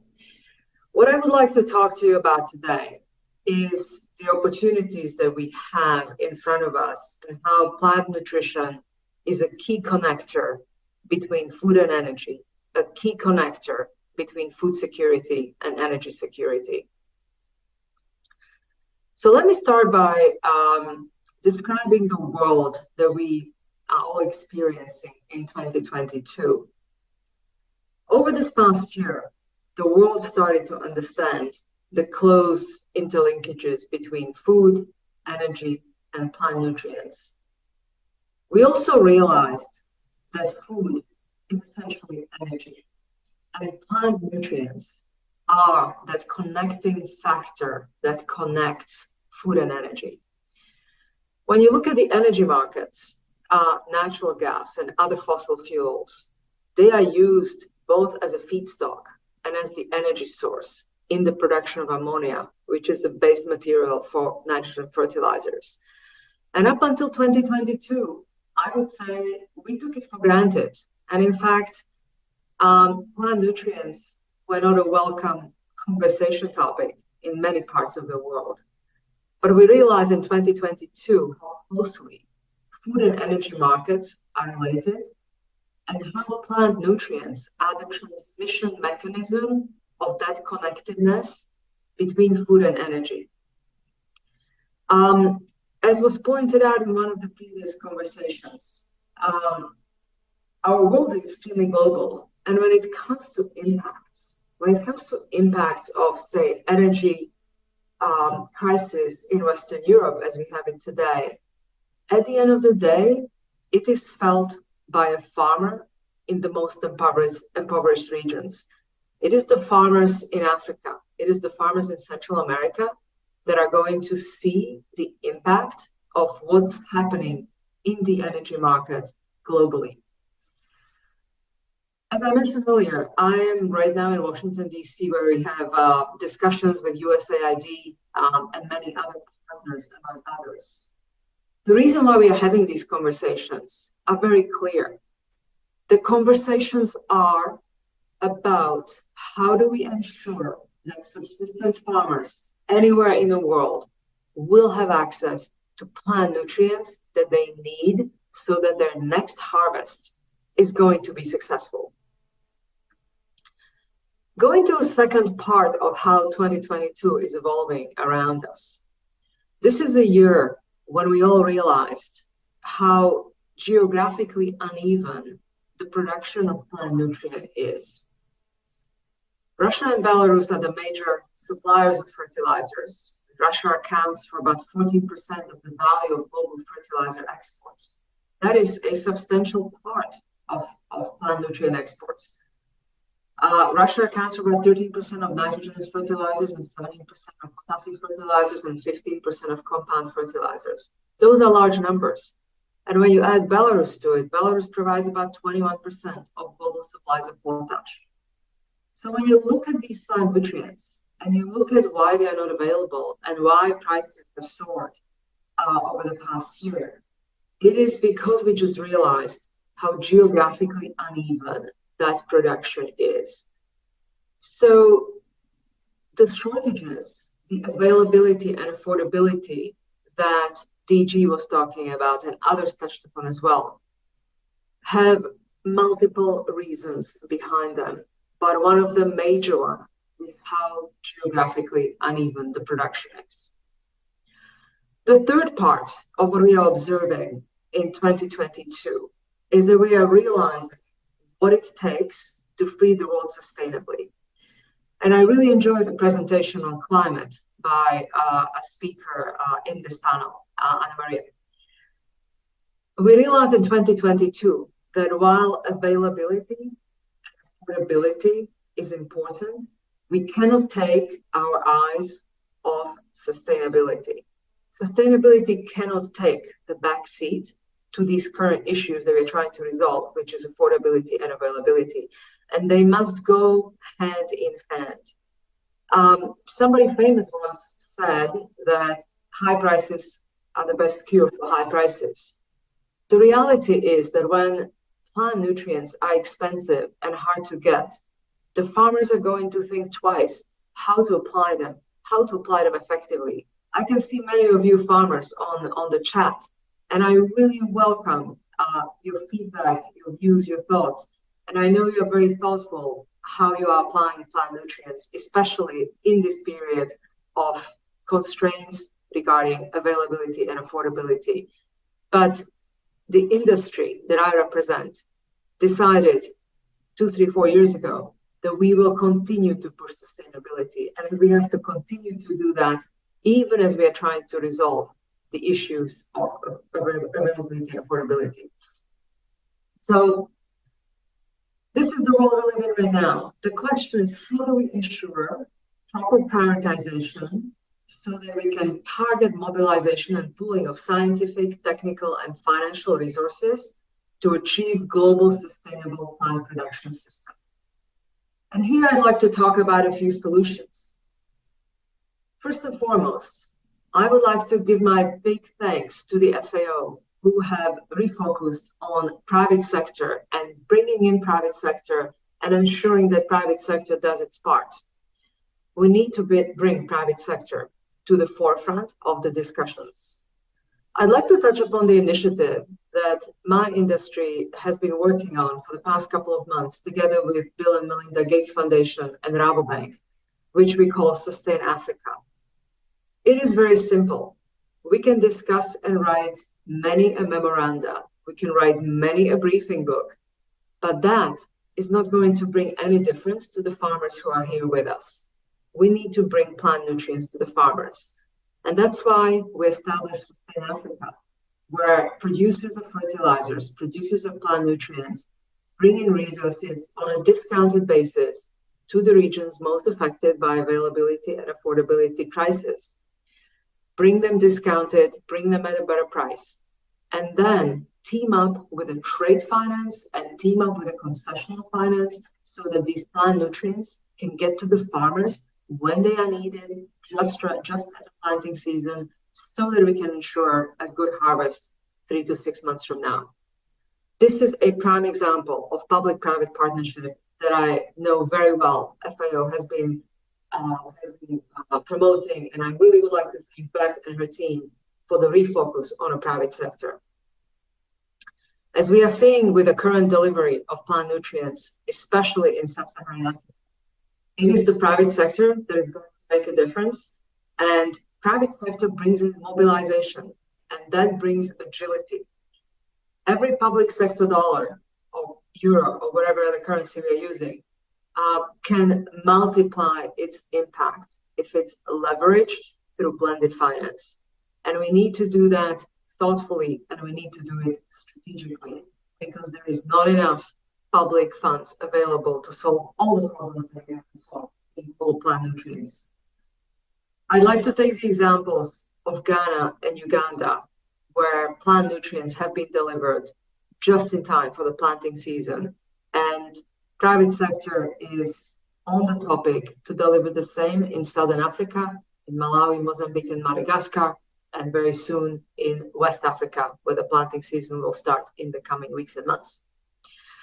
Second point of how we solve this global sustainable plant production system is that we have to work with governments, and we have to focus on developed markets, and we have to focus on developing markets.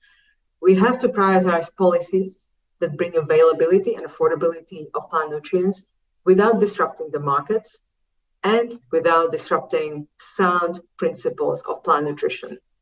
We need to be led by scientists who are here in the audience, scientists who are here on the podium, and we need to be led by data to ensure plant nutrients applications are done in a sustainable manner. The third point, I'd like to highlight the need to continue to push on sustainability. And there are two areas where we need to be very clear and to be very focused on delivering sustainable plant nutrient solutions. The third part is, the first part of this third point is, we need to make sure that plant nutrients are produced as sustainably as they can be, which is sustainability in a factory. And the second part is the scope 3 emissions. We need to make sure that plant nutrients are applied on the farm as sustainably as possible. And we need to work on both. There is no one or the other priority. We need to do both at the same time. The fourth point is the new paradigm of plant nutrition that brings about new investment opportunities. I would like to highlight innovation that is going on both on a farm and in a factory and everywhere in between. Private sector needs to be incentivized to innovate, but when those incentives are in place, they bring about opportunities. They bring opportunities, and let me just highlight a few. Last week, I was at the board meeting of IFDC in Muscle Shoals, Alabama, where we had a presentation of Nitricity, a small startup funded by Silicon Valley in the United States, bringing in nitrogen production to the farm. Without the transportation, without the logistics, nitrogen can be produced in the proximity on the farm. I have seen a number of other tools for the farmers, for the producers of fertilizer, and anyone and everyone in between. And we need to bring that innovation into our industry, because that is where the progress is going to be made. This is how we create sustainable solutions on the farm and in a factory. Last but not least, the point that I'd like to highlight is the need to work on a well-designed, well-flowing global trading system. I'm aware that I'm speaking to many of you who are farmers, and you may or may not be plugged into the global trading system. But it was the international trade that allowed for the flow of plant nutrients. And that exchange through international trade over the past 100 years allowed us to feed the world as we have today. It was that international trade flow that allowed for economic development that lifted many people out of poverty. It is that same system that we need to take and adjust it for the current environment so that it will ensure sound nutrition for the global population today and tomorrow. In summary, I'd like to highlight a couple of things. First and foremost, 50% of people eat today because we have a well-developed plant nutrient industry. This is a very, very important point to take into account. I'm also very aware that we have new methodologies in plant nutrients. We have coated fertilizers, we have slow-release fertilizers, we have microbials, we have biologicals. Our industry welcomes all of those innovations. We welcome everyone who is going to join us to create better and more sustainable plant nutrition systems so that we can feed the world. The second point to summarize is that it is the farmers who are ultimately our customers, our clients. We want to work with you, all the farmers who are in the audience, to make sure that those nutrients are applied when they are needed, at the right time, at the right quantity, and in the right way. I spoke to several farmers on my recent visits to Latin America, to parts of Africa, and to Asia. And what breaks my heart is when I talk to a farmer and she would tell me, I'm only going to apply plant nutrients on this one row of blueberries or corn because I don't have any more. It is not right to do that because it is harming food security for all of us. Our dream in the industry is to make sure that the plant nutrients are applied where they are needed, in the quantity that they are needed, and they are available, affordable, and sustainable. To close, we have a food crisis. We have a food availability crisis ahead of us. What we need to think through is that when we solve food crisis today, when we solve the opening of the grain corridors out of Ukraine and Russia, when we solve corridors of oil seeds out of the same route, when we bring in oil seeds and grains from South America to places where they are needed, that is not enough. We have to make sure that we don't have a crisis 6 months from now because we don't have available plant nutrients for the world. I would like to thank you for this opportunity. I would like to bring the attention to what we are going through today, the interconnectedness between food and energy. And I hope I highlighted a few levers that we can all push collectively to bring in a better and more sustainable plant nutrition to the farmers. Thank you.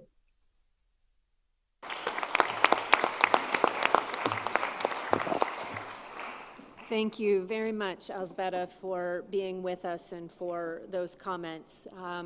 Colleagues, in the interest of time, and I am very mindful of that as we have another set of keynote speakers and indeed some hard stops, I believe, given our interpretation availability, as can happen. We have taken on board a number of the questions that have come in through the chat box and the online system. I am going to now turn over the moderator's role to my good friend Martin. I'm going to dismiss our speakers from this first session. Michael, Anna Maria, Martin, you have to stay. Please, another round of applause for our first round of speakers. Martin will have in his hand a number of the questions that were posed to this first group. I hope that they will also be able to provide perhaps some of their personal perspectives and responses back into the online system so that the questions that are posed are indeed responded to, Martin. I also want to make a short statement about the presentation availability. I know that we are in the process of confirming with each of the individual presenters that we can indeed post their PowerPoints in PDF format on the conference website. You will, of course, have the complete recording of the entire session, which will make those available, but so many of you have already asked, given the high quality of the presentations, if those can be made available, and we are doing everything we can for that. And the last thing I would just say is that there will be a group photo of the speakers who have been in the session. All the people in the room, okay? So everybody at the conclusion of this session needs to stay as opposed to sneaking off too quickly for lunch. But Martin, let me go ahead and turn the moderating over to you and the introduction of the next speakers. Thank you. Yeah, thank you, Beth. I hope it's understandable because indeed the microphones are a little bit far away, so that the volume is okay, especially for the people online. In that sense, let me invite to the podium Marcela Quintero from the Alliance Biodiversity and SIAD, Josse de Bademaker from the KU Leuven, mixing Dutch now and English in that sense. And as a virtual participant, we are connected with Xiangzhou Gao from the National Agro-Technical Center of the Chinese Ministry of Agriculture and Rural Affairs, and Sunday Ekezi from the International Center of Insect Physiology and Ecology, ICP, as we all know it.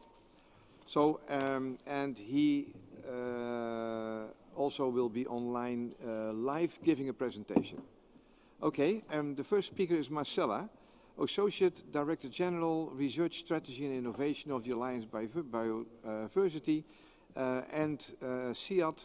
For those who follow online, you will be posting a short bio in the chat box now. I'm trying on my computer now also to see the chat box myself. It's difficult to go back in earlier chats, and maybe somebody can explain me later on, but maybe you know Fen, eh? Okay, so let's not lose any time. Hi, Marcela. Let's not lose any time because we are only 20 minutes behind. But indeed, the interpretation is the problem. It's not our lunchtime, it's the interpretation. And we want to make sure that all the participants can really understand it in the language they deserve. So, Marcela, can I give you the floor? Thank you. Welcome.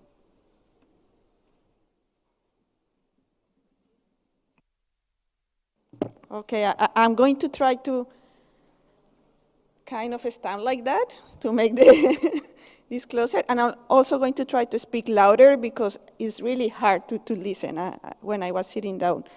So, can I get my presentation on?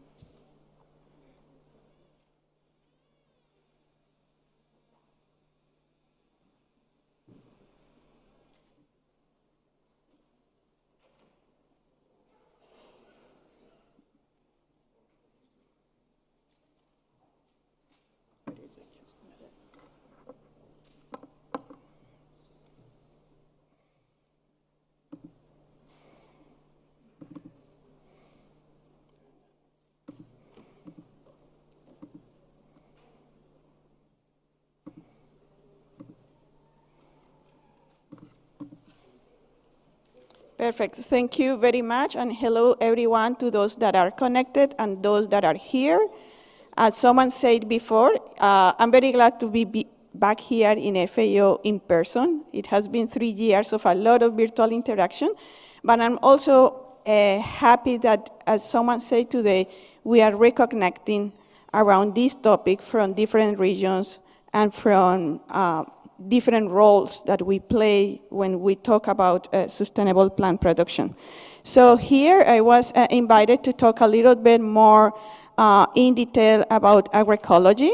Agroecology is gaining prominence not only in science but also in policy debates. So I think it's important to talk about this, and also seeing agroecology, and as you will see in my presentation, as an holistic approach to make sustainable transitions towards sustainable food systems. So we have heard today a lot about the challenges. I'm not going to repeat that again, but what I wanted to emphasize here is that these global challenges that we are facing today related with climate change, with hunger, environmental degradation, are also a kind of worst because of also the inequality that we suffer in our regions. So all of these challenges are urgent. We have already said that today and listened to the really striking numbers. These challenges are also interrelated and then demand a systemic response. And this systemic response is really challenging the role of organizations, for example, of the CIR, in the way we are addressing these challenges. So it's not only a moment of transforming the food systems per se, but also transforming the way science and science for innovations is responding to these challenges. So talking about agroecology, I want to call your attention on these elements. Right now, agroecology comprises a set of principles to bring sustainability, resilience, and equity in the food systems. And those principles do apply not only at the agroecosystem level, but also at the food system level. So actually, if you see the ones that are in the bottom of this circle, those are principles that are more, let's say, applicable at the agroecosystem level, like, for example, input efficiency, soil health, animal health, recycling, but also there are other principles that need to be applied beyond the farm level, beyond the agroecosystem level, like, for example, participation, fairness, economic diversification, if we really want to create food systems that are more sustainable and resilient.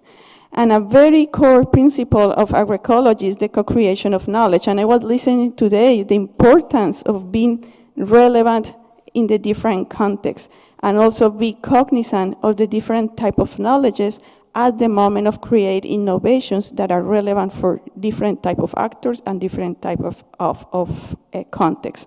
So this is at the core of agroecology. When we talk about agroecology, then we are also listening these days a lot about agroecological transformation. So what it means. And it's also very related to something that Ana Maria mentioned it as well already, that it's not only about making incremental changes, but also transformational changes in the food systems. And it applies as well also to agroecology. So nowadays, we are seeing agroecology, yes, as a changes where we apply those principles that I just mentioned at the agroecosystem level, but also at the food system level, if we really want to be transformational. At the agroecosystem level, it depends. I mean, there is not one solution for all the contexts, and it depends a lot on what is the starting point. When we go to in Latin America or go to Africa or go to Asia, the starting points are very different. So sometimes we are starting from agroecosystems that have zero input right now and need to increase the productivity. But also we are also finding starting points where it's about the use of inputs in a very inefficient way. Or in other cases, we have agroecosystems that apply inputs in a very low levels because of the scarcity of these inputs and the accessibility, the lack of accessibility to those inputs that also result in low productivity. So the starting points are different, so it means that agroecological transitions take very different ways in different regions.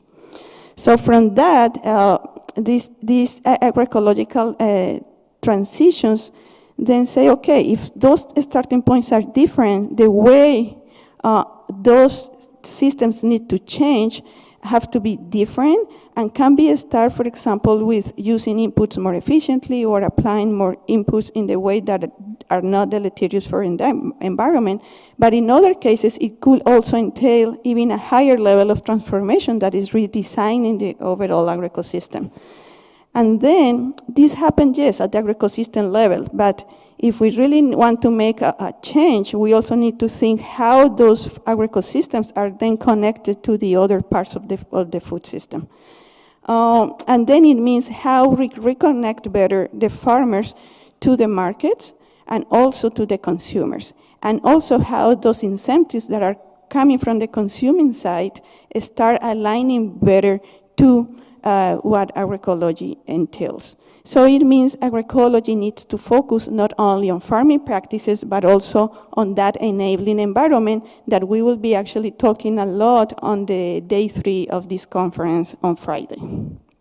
So let me focus now in this second part of my presentation on agroecology in agroecosystems. So in this first part of this transformational process. So there are many different definitions about agroecological practices as farming practices, but I think this one is the one that probably conveys better what these agroecological principles. So we are talking about enhancing food production, but ensuring resource use efficiency and resilience of agroecosystems, integrating more ecological processes and ecosystem services when developing and implementing those practices. And this is an example for a work that we have been doing in Colombia with silvopastoral system, where basically we try to implement some practices that help to precisely that, integrating some ecological processes and at the same time increasing land use efficiency and productivity. The thing right now is that I hear a lot, oh, agroecology is not working or is working, so I was looking at some of the most comprehensive reviews on agroecology only as practices in the agroecosystems, and there is quite a good amount of evidence that agroecological practices can really reduce the yield gap sometimes between conventional systems and other systems that implement agroecological practices. So there is really, it shouldn't be more a debate if better farming practices with an agroecological focus help or not to increase or to close the yield gap in comparison to the starting point. I think the point right now is that probably that debate about agroecology or not agroecology has taken science to produce evidence on what is the impact on yield. But I think right now we need to think more holistically and think what are the impacts in other things beyond yield. So thinking on that is, we did recently a compendium with different French research organizations and the CIR to understand how much we knew about these other impacts that are not necessarily only on yield, but for example on biodiversity, on soil health, animal health, and so on. And it's striking the amount of evidence that there is in different parts of the world about the impact of different agroecological farming practices in different dimensions. So here I just bring two examples, but are actually many in these publications. For example, in the Middle East, how mixed crop livestock systems are targeting more than just grain yield and actually using cereals that also can deliver other benefits from the environmental perspective, but also from the animal health perspective. Also, another example in Vietnam, where we see how cowpea, cassava intercroppings increase soil biodiversity. But again, the problem is that we have evidence scattered and targeting different type of impacts. So there is a greater need to start having holistic assessment frameworks when we analyze different practices for different dimensions and then be able to account for the synergies and the trade-off across these different impacts. But then let's go on now in this other part of my presentation to the global challenges. And here I want to say, yes, farming practices in the agroecology context are very important, and even in general, not only in the agroecology process, but all we have been discussing today. But the thing is that practices alone do not transform the systems, and changes in other elements are needed, for example, on markets, on the policy and environment, and that need to be reconfigured. I mean, those other parts of the systems that are not technological innovations also need to be reconfigured to allow these transformations toward sustainability. So as has been demonstrated already with a lot of evidence, technological transitions are not only influenced by farmers' decisions, but importantly also by other food system actors, as private sector, as we just heard. So it's how, when we talk about plant production and sustainable plant production, start being more cognizant of that. It's not only about the change that the farmer alone can do, but it's also the responsibility of other food system actors to help making that change happen. So in the agroecology context, then the call is that we need to see agroecology beyond the farming practices and beyond the farmers and start interacting with these other food system actors that have a greater influence on these transitions. And this is a diagram, and I know probably many of you that have worked on technological transitions are familiar with, but this shows, for example, in the bottom part, you have the niches of technological innovations. But those technological innovations to become common in our current social technical regimes need that reconfiguration reconfiguration of markets, policy, regulations, etc., to co-evolve as innovations that are technological also start emerging. If that reconfiguration and that co-evolution that doesn't happen, those innovations are not going to take off, at least not at the scale that we need. So right now, and as we have been listening today, it's not only that we need to act now, but there are some very clear windows of opportunities for this reconfiguration to happen. The stressors that Ana Maria mentioned, but also I think the willingness, especially of the different actors that are here today on doing things differently. And this is a big window of opportunity right now to reconfigure our socio-technical regime. Here, this is a recent paper that we just published, where with this lens of transformation, we went to different countries and with different case studies. And basically what we found was what it was saying. I mean, in this agroecological transition, there are different stages. Some are right now more at the agroecosystem level, but also we found cases where the transition is now above the agroecosystem and is happening now in that interaction between the farm and the other components of the food system. So in that sense, the innovations that were needed in each of these different countries were more related with the stage they were in the agroecological transition. So for example, some were more, the priority was to work more on how to use better fertilizers and to reduce environmental impact. But in other cases, they have passed already that, and they already have innovations for that, but it was more about how to link that production that is more sustainable with markets. So for example, in that case, they were talking about participatory guarantee systems and this other type of innovations that are not technological, but more institutional to make that transition happen. So just to finalize now, I want to say again, agroecology research need a broader focus. So that's why we are also thinking differently right now, not only in the CGIAR, but also with our partners, that technological, economical, and institutional dimensions need to be brought together in agroecology and to think beyond the farm level that is necessary to affect this whole food system transformation. In response to that, I think we have right now great also window opportunity inside the CGIAR, but also with the partners we work with, and is working in agroecology with that broader focus, where we are going to work in different countries in different regions, the ones you see at the right side. And in these, we are going to work on niche innovations. Niche innovations are where different actors come together with a common vision and on the need to develop innovations for agroecology. And then on those innovations, we are going to work with, in the countries, in different contexts, with blending different type of knowledges that are in those different contexts with the expert knowledge to produce innovations that are technological but also institutional. On institutional, we are going to be focusing more on those that are related with markets, financial investments, and policy integration. And then also, as a scientific initiative, we want to build more evidence on what are, from an holistic perspective, the impacts and the effects of agroecology. What works, what doesn't work, and for who in all these different contexts.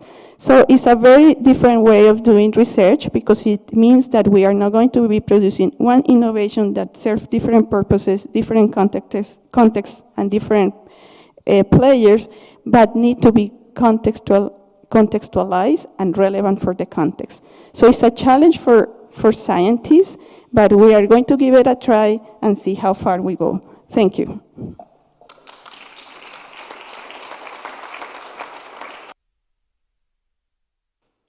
Thank you, Marcella. I think you're the first speaker who was really in time. Congratulations in that sense. So maybe also a good example for the next speakers, because I think it's important that also the last speaker still has time with interpretation in that sense. So then I would like to move on to, I think the agroecology discussion is a very important one, if in the end people want to discuss it, because I think it's important. We have different approaches, but with I think exactly similar objectives in the end. And that's how we have to see what we can use in terms of all the technologies and ideas and philosophies we have. The next speaker is online, Xiangzhao Gao, Professor and Chief Scientist of the National Agro-Technical Center, the Chinese Ministry of Agriculture and Rural Affairs, MARA, in China. We post a short bio in the chat for you now, and Mr. Gao, you got the floor now. Is he live or is it with a video? Director General, there you are. Excellencies, Come in, please. dear colleagues and friends, I'm Xiangzhao Gao from National Agri-Technical Extension and Service Center. It is my great pleasure to present you the crop yield increase and green agricultural development in China. In recent years, China has made great achievements in green agricultural development and sustainable plant production. China produces 24% of the world's green, 57% of the vegetables, and 32% of fruits. China feeds 20% of the world's population, with 9% of the world's cultural land, and 6% of freshwater resources. In the past 7 years, Chinese green production remains stable at over 650 million tons. Meanwhile, the fertilizer using reduced by 40%, and the herbicide and pesticide using amount reduced by 18%. Those achievements can be summarized as following. First is improvement seed system and variety extension. Right now, more than 70% of Chinese crop varieties include rice, wheat, and soybeans, are 100 domestic producing. Over 96% of the crop seeds used in China are excellent varieties. Those are three main factors. First is seed infrastructure construction, such as seed standards, performance, and laws. Second is seed resources saving and protection. The newly built National Seed Bank has the capacity of 1.5 million seed resources. The third is breeding bases building. China established 3 national seed production bases. In the future, China will enhance the protection and breeding resources and stress on the biological seed breeding. Second, the well-facilitated farm construction and scientific water management. By the year 2020, about 66 million hectares of well-facilitated farmland has been constructed. The well-facilitated farmland has proven to be yield increase and eco-friendly, and it can upgrade the cultivation methods and technologies, and we're saving the farming costs. We have invented many instruments and facilities in scientific water management, such as automatically retractable sprinkler irrigation system. This system is automatically. When you want to irrigation, you turn on the switch, the pipe will jump out of the soil automatically. And after the irrigation, you switch off the system. The pipe will return back to the earth. It will make the convenience for the agricultural machinery to running in the field. We have also invented many low-cost facilities, such as micro-jet spring pipe bed.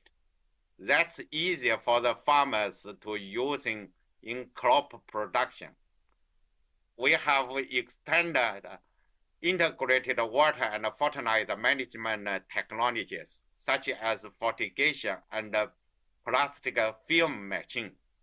It can saving water by more than 40% and saving fertilizer by more than 30%.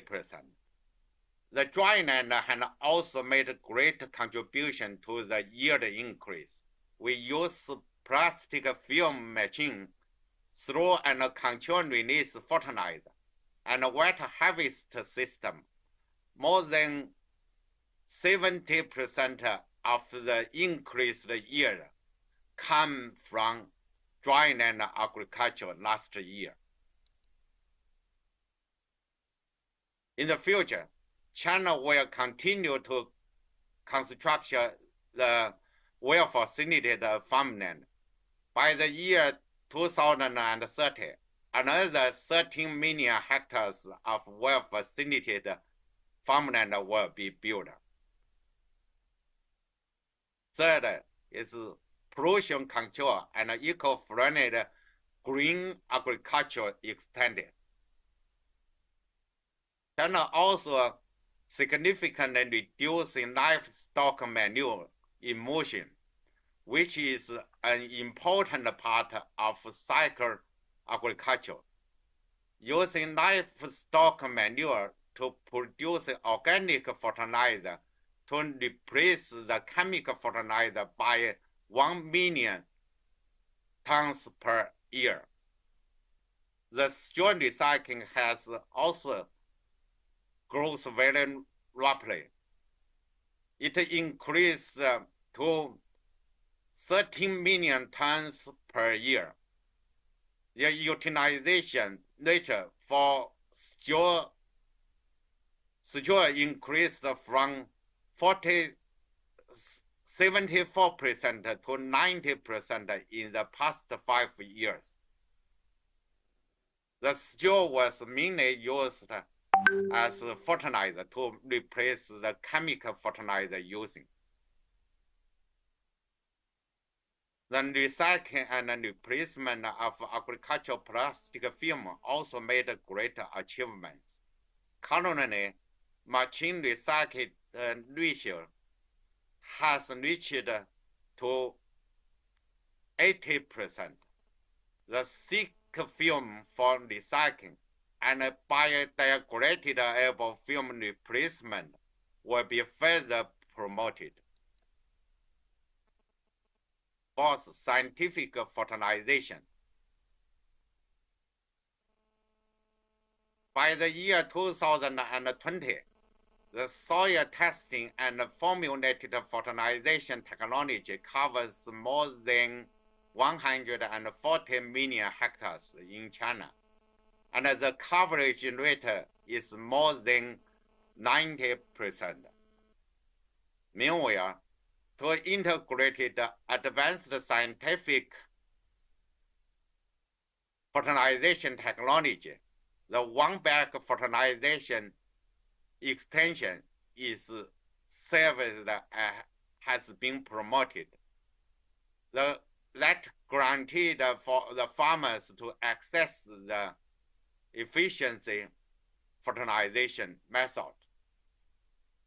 By scientific fertilization, China can maintain yields while reducing fertilizer using and improving fertilizer using efficiency.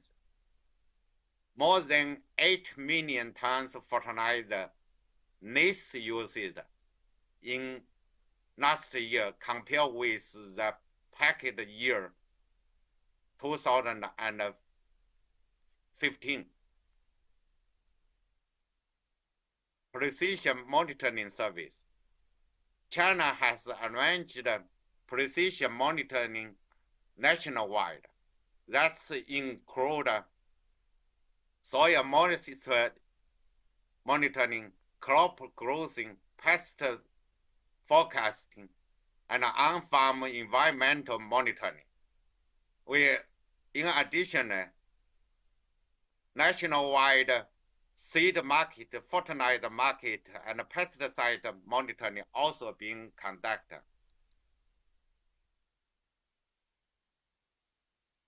For example, China can collect data through nationwide soil moisture monitoring system with 3,000 monitoring sites across the country to create a nationwide soil moisture map and form regional specific guidelines.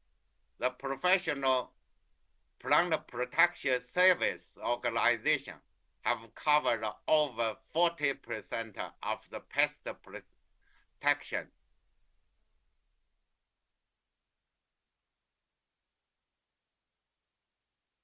In the next step, China will develop more intelligent and portable monitoring equipment, include agricultural monitoring UAVs, pest control lamps,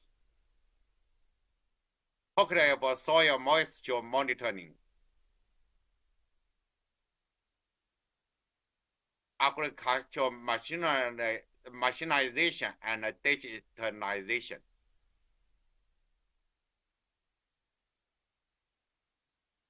The comprehensive agricultural machinization rate in China has increased from 50% to 70% in the past 12 years. The quick urbanization and labor shortage increase the need for agricultural machinization. Additionally, the land transfer supports the development of the agricultural machinization. In the future, high-tech agricultural machinery with digitalization will be more common, such as machinery based on Beidou navigation system and 5G technology will be more common used. Extension service and farmers and enable environmental.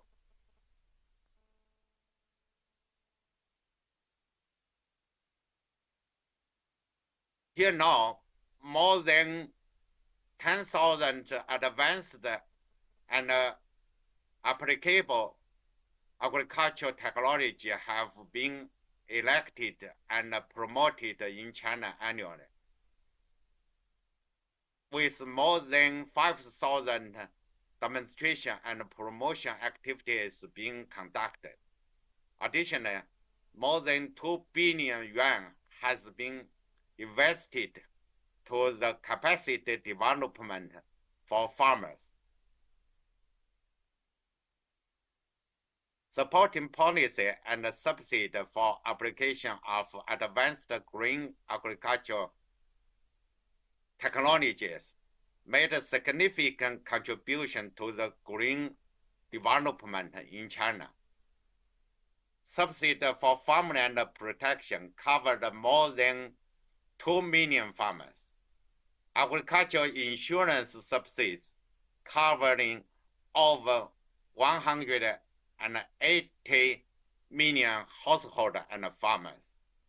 Chinese also support international cooperation in green agriculture, including providing plant protection equipment and technology to neighborhood countries, and agricultural technology support to developing countries, and many other examples.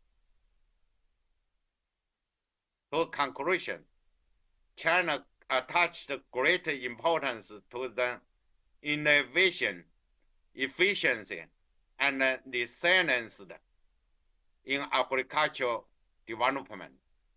In the future, more and more related advanced technology and supporting policy will be promoted.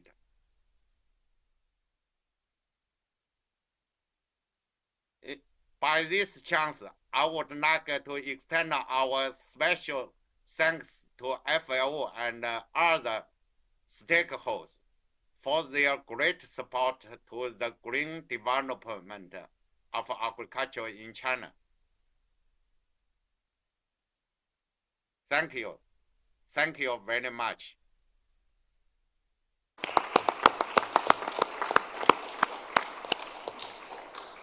Thank you very much, Dr. Gao. And it's very impressive if you see what is happening in China, and your plans as well, at scale. Because we all know how big China is, right? So impressive, and also very nice starting point for the discussions of this week. So many things are happening already. So many things are aligned, maybe different names now and then. But I think also that's why I want to remind you that we want to have 20 recommendations at the end of this meeting this week. So as steering committee, we will work on this. And also, I think the members here can also have input on them, right? So we will explain later on what the mechanism will be, because I think it's important that we come together. We are with so many people, continuously 700 people online as well, that we come up with good recommendations.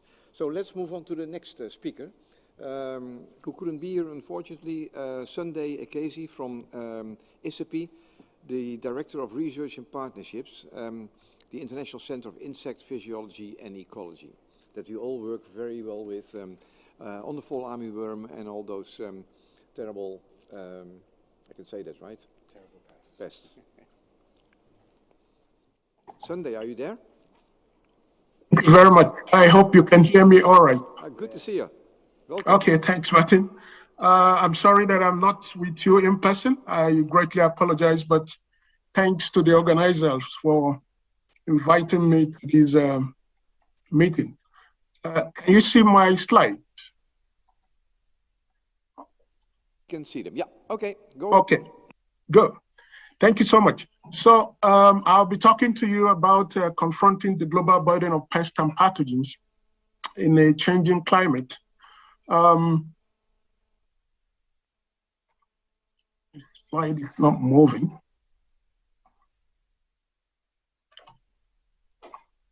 Sorry. Slide is not moving.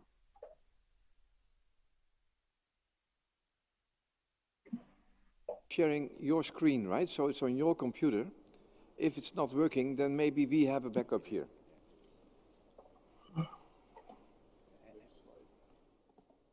Okay. Yeah, sorry, okay. that's the presentation outline. I hope you can see that now. Yes, we see it, the presentation outline. Okay, so I'll quickly run through the crop losses due to pests and pathogens, some of the drivers that are responsible for the increasing burden of pests and pathogens, some current management options, opportunities, try to summarize and then conclude.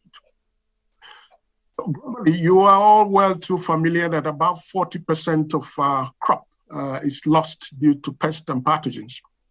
And the annual agricultural trade loss is estimated at 220 billion. When we zero into all the other stuffs that are flying around in the name of invasive pests, they cost as much as $70 billion in economic. These 5 crops you see here account for 15% of the global calorie intake of humans. And between 17 and 30% of that is lost due to pests and pathogens, which is really, really on the high side. We cannot talk about pests and pathogens without the mention of fall armyworm. As you know, currently impacting over 26 million people. The estimate that was provided by CABI most recently shows that between up to 6.2 billion economic impact on maize alone. And up to 600 million people could be affected if this is left unchecked. The unfortunate thing is that it affects the most vulnerable smallholder farmers that we have been discussing since morning. There is always the tendency to forget about horticulture.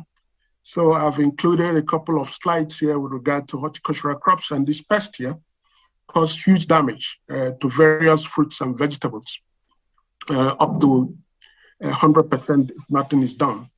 And Bactocera dorsalis in particular can cause up to 2 billion losses, both in direct and indirect damage that is associated with quarantine restriction.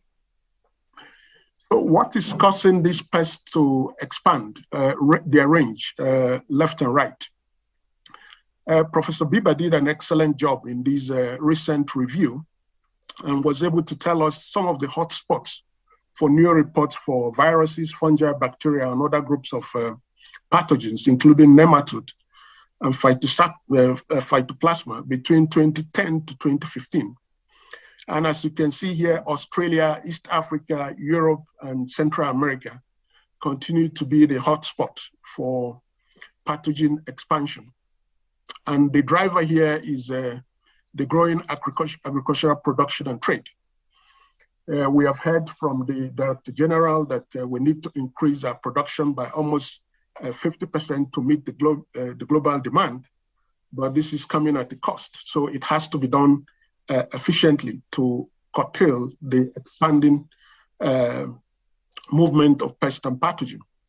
In addition to that, we have the latitudinal range shift implicated largely by global warming, which is deeply responsible for most of the spread of pest and pathogen. Just a timeline of the various pests and pathogens that have been flying into various regions, especially in Africa. We are currently screaming about fall armyworm. Everywhere now is fall armyworm. Just before that, there was male lethal necrosis, which we seem to have forgotten. Before that, there was tuta absoluta. So there needs to be a clear systems in place to minimize this invasion. And I will be proposing a few ideas as we continue with the presentation. COVID has also significantly impacted pest and pathogen spreads and crop protection in general. People have even asked whether it's a pandemic of people or pandemic of plants, which is the greatest threat to food security. I will leave that answer to you, but generally, COVID has really impacted the supply of crop protection products that are used for pest and pathogen control. There's a shortage of labor and spray operators, and a lot of issues related to financial constraints and equipment shortage, among other things. How do we manage this pest? Currently, the bulk of the techniques for dealing with this is still based on synthetic pesticides. And up to 3.5 billion kilograms of active ingredient is applied annually. You want to ask yourself whether this is sustainable or if we should start moving to nature-based solutions and other techniques that have been proposed here, including agroecological approaches. For example, when the fall armyworm invaded not quite long ago, almost 60 synthetic pesticides were promoted across Africa, but very few of that are safe.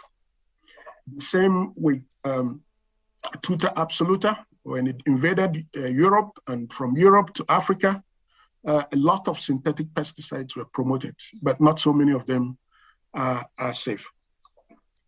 So we are all too familiar with these various impacts of pesticide use. But I want to draw your attention to this particular review, nicely done by Daisy, that shows that excessive use of pesticides also changed the biochemical pathways of plants and make them more palatable to pests and pathogens. So you will, at the end of the day, the medicine begins to fit the problem. So there are diverse facets of how pesticide is impacting, not just human, not just the environment, not biodiversity, but also the plant itself. There are issues with that as well. We know very well that the IPM pyramid is basically the policy framework for dealing with pests and pathogens, and that's been adopted by several countries globally. But for this to be successful, and in order that IPM is not disrupted, this nice review by Cavallari-Liepes clearly suggested the need for a global system of surveillance. That will help solve the fall armyworm issue we're talking about. That will help solve issues that are closely related to maize lethal necrotic virus and several other things.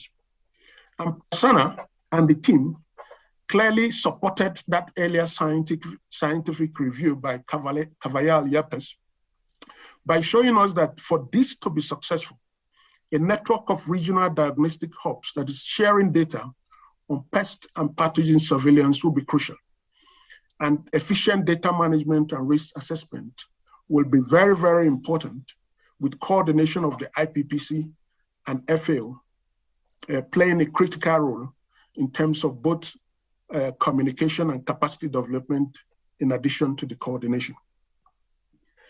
As data becomes available, it will be very crucial to start using it to develop predictive models. And this model, as you can see, was quite helpful in dealing with locust problem when we had the recent invasion. The large locust invasion, we had almost 1.8 million tons of swarms consumed vegetation per day, cutting across 123,000 square kilometers, which is equivalent to 11% of Ethiopia landmass.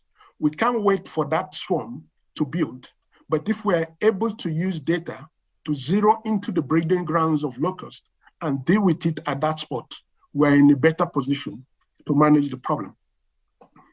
I think FAO has really responded very well with regard to what is happening with fall armyworm, and the development of FAMUs, early warning systems, is helping to provide growers and farmers with options in terms of when to intervene. And I believe that this is the direction to go. With the existence of a robust surveillance and monitoring systems, we can then begin to think of use of safer options, such as biopesticides or judicious use of less toxic molecules. And in the case of fall armyworm, you can see here, can provide up to 90% impact, mortality on fall armyworm. Resistant cultivars becomes available, including technologies such as the use of push-pull. Biological control options are available that can be also included in the systems integration. Building capacity and ensuring that there is an enabling environment, just as the global action on fall armyworm is currently doing. And I really appreciate the effort by Martin and the team in what is happening with regard, and the FAO in general, what is happening with regard to the global action on fall armyworm.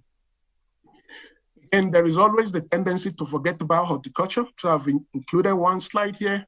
When this pest invaded Africa in 2003, we imported natural enemies in close collaboration with USDA in the US from Hawaii into Africa, begin to distribute it across the continent. When this is effectively combined within the context of IPM with other management measures such as bait spray, male annihilation technique, field sanitation, use of biopesticide, you can significantly bring down fruit fly population and increase the income of the smallholder farmers. As we speak, over 100 million people are benefiting from this intervention. Investment will always be a priority, and again, I refer to the excellent work of Prasanna and the team that clearly showed that investment into IPM would be crucial for all this to be successful. But IPM is not without issues. We know that IPM is a knowledge-intensive technology, and Jean-Philippe did an excellent work here to tell us what are the key barriers, both in the Northern Hemisphere and Southern Hemisphere, with regard to what should we do to make IPM flexible for our growers to use. Because of time, I'm not able to go into details, but silo mentality is still going to help it, and we need to all work together as we have been talking about. Marcella Perry told us in the previous presentation the importance of agroecological approaches. This is a frequency count of 4 key terms in printed article between 1960 to 2019. Again, nicely done by John Felipe. You can see that agroecology is picking up and IPM appears to be going down. So there is clearly the need to begin to build the resilience of the systems using this approach, because it tackles multiple pests, can be applied at landscape level to build the food system resilience. But the plant is not just seated there doing nothing. The plants are also protecting themselves, and they use external strategies and internal strategies to be able to do this. Internal strategies is fairly complex and involves all physiological and molecular genetic pathways that are changed to ensure that they are able to protect themselves. External strategies rely on herbivore-induced plant volatiles, as well as the plant below ground to be able to recruit beneficial microbes to defend itself. And as we try to protect the plant and make it more sustainable production system, we should take into consideration what the plant is also doing so that you don't kill the natural enemies that they are recruiting. There is always the issue of pollinator that is forgotten. It's not considered as an external input, but this is a powerful ecosystem service provider that can be integrated effectively into IPM to make the system more resilient. And my good friend Thomas Dubois clearly demonstrated that if you bring IPM and pollination together, you can reverse the deficit, for instance, in avocado, suppress the pest population, and increase food sets, and of course, final yield. So this is an element that we need to consider as well. Plant is just one equation, and we have been talking about several interactions here. But as we do that, I want us to also consider the human health, that plant interact with human health, interact with animal health, and plant interact with environment health within the context of One Health. It's important to consider that the grower we are trying to protect is also afflicted with a diversity of other biotic constraints. And how about we think of a product that effectively control fall armyworm, effectively control ticks that inflict livestock that the farmer is keeping, mosquitoes, as well as flies within the context of One Health. I think for me, that's the direction to begin to think along, that a culture of system thinking is required for us to address all these issues, in addition to the agronomic gains, as well as the genetic gains that we have been talking about here. And I'm happy that One Health is gaining prominence across the CG Center in terms of how that can be built into sustainable plant production. In summary, pests and pathogens clearly huge burden to sustainable plant production. They are expanding their range. We know why. We know the key drivers, but we have to now build on that knowledge to develop a solid system of surveillance to prevent them to becoming too much of a burden. And clearly the Farmuse is an excellent app, but how about building additional super apps onto Farmuse to ensure that we are in a position to tackle the various complex. Predictive models and forecasting will still remain crucial, and IPM is no doubt the cornerstone of all this, but it has to be done in consideration of other ecosystem providers, as well as what the plant is doing to resist attack. Good consideration should be given to agroecological approaches. And of course, just to encourage you that we should go through system thinking to ensure that plant production to improve plant health is tackled within the context of One Health, fitting into both genetic and agronomic gains.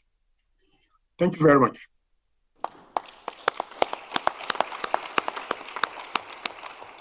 Thank you, Sunday. And as usual, so many things are going on. And thank you for updating us, giving a very comprehensive keynote.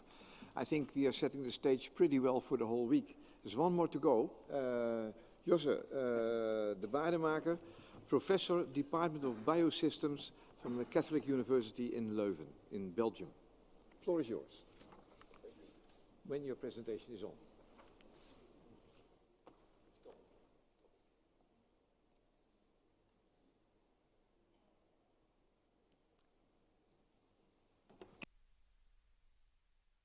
To the speakers, also look in the chat, and we'll make sure that the chat is available later on. Chairman, thank you very much for the invitation and the opportunity to talk a little bit about the digital opportunities and appropriate agricultural mechanization. They both are quite linked together. And of course, when we talk about machines, you talk about management, and you talk also about machines that have... What? You have to talk... Is that better? Yeah, I know I can go on my knees, but that's too difficult. So you talk about machines, you talk about management and management cycles in agriculture, and of course, machines have to do a hard job, but also they can help the farmer when the farmer has to do observations. Once a farmer has made decisions, also he needs those machines to execute them. And of course, he has to have informed decision making, and that's where the digital opportunities may come in. And so, appropriate machines for the digital age, you could almost say it. So let's just think out those two machinery levels. You have the power operations, that's soil cultivation, harvesting, planting in a number of cases, and you have then those operations where it goes about observation and control, and in both, equipment is involved. And if you look at power operations like plowing and soil cultivations, just think about it that you ought to have at least 1,000 hours per year, working hours per year, so to make it economically feasible. And I think this is almost everywhere in the world, the number. So how do you get those 1,000 hours? If you have an economic situation there, I think you can work many shifts in a day, or you can have different forms of ownership. You can try to have your multi-use of equipment, because soil cultivation are short season operations, so try to find other operations where you can bridge those gaps between the different working periods.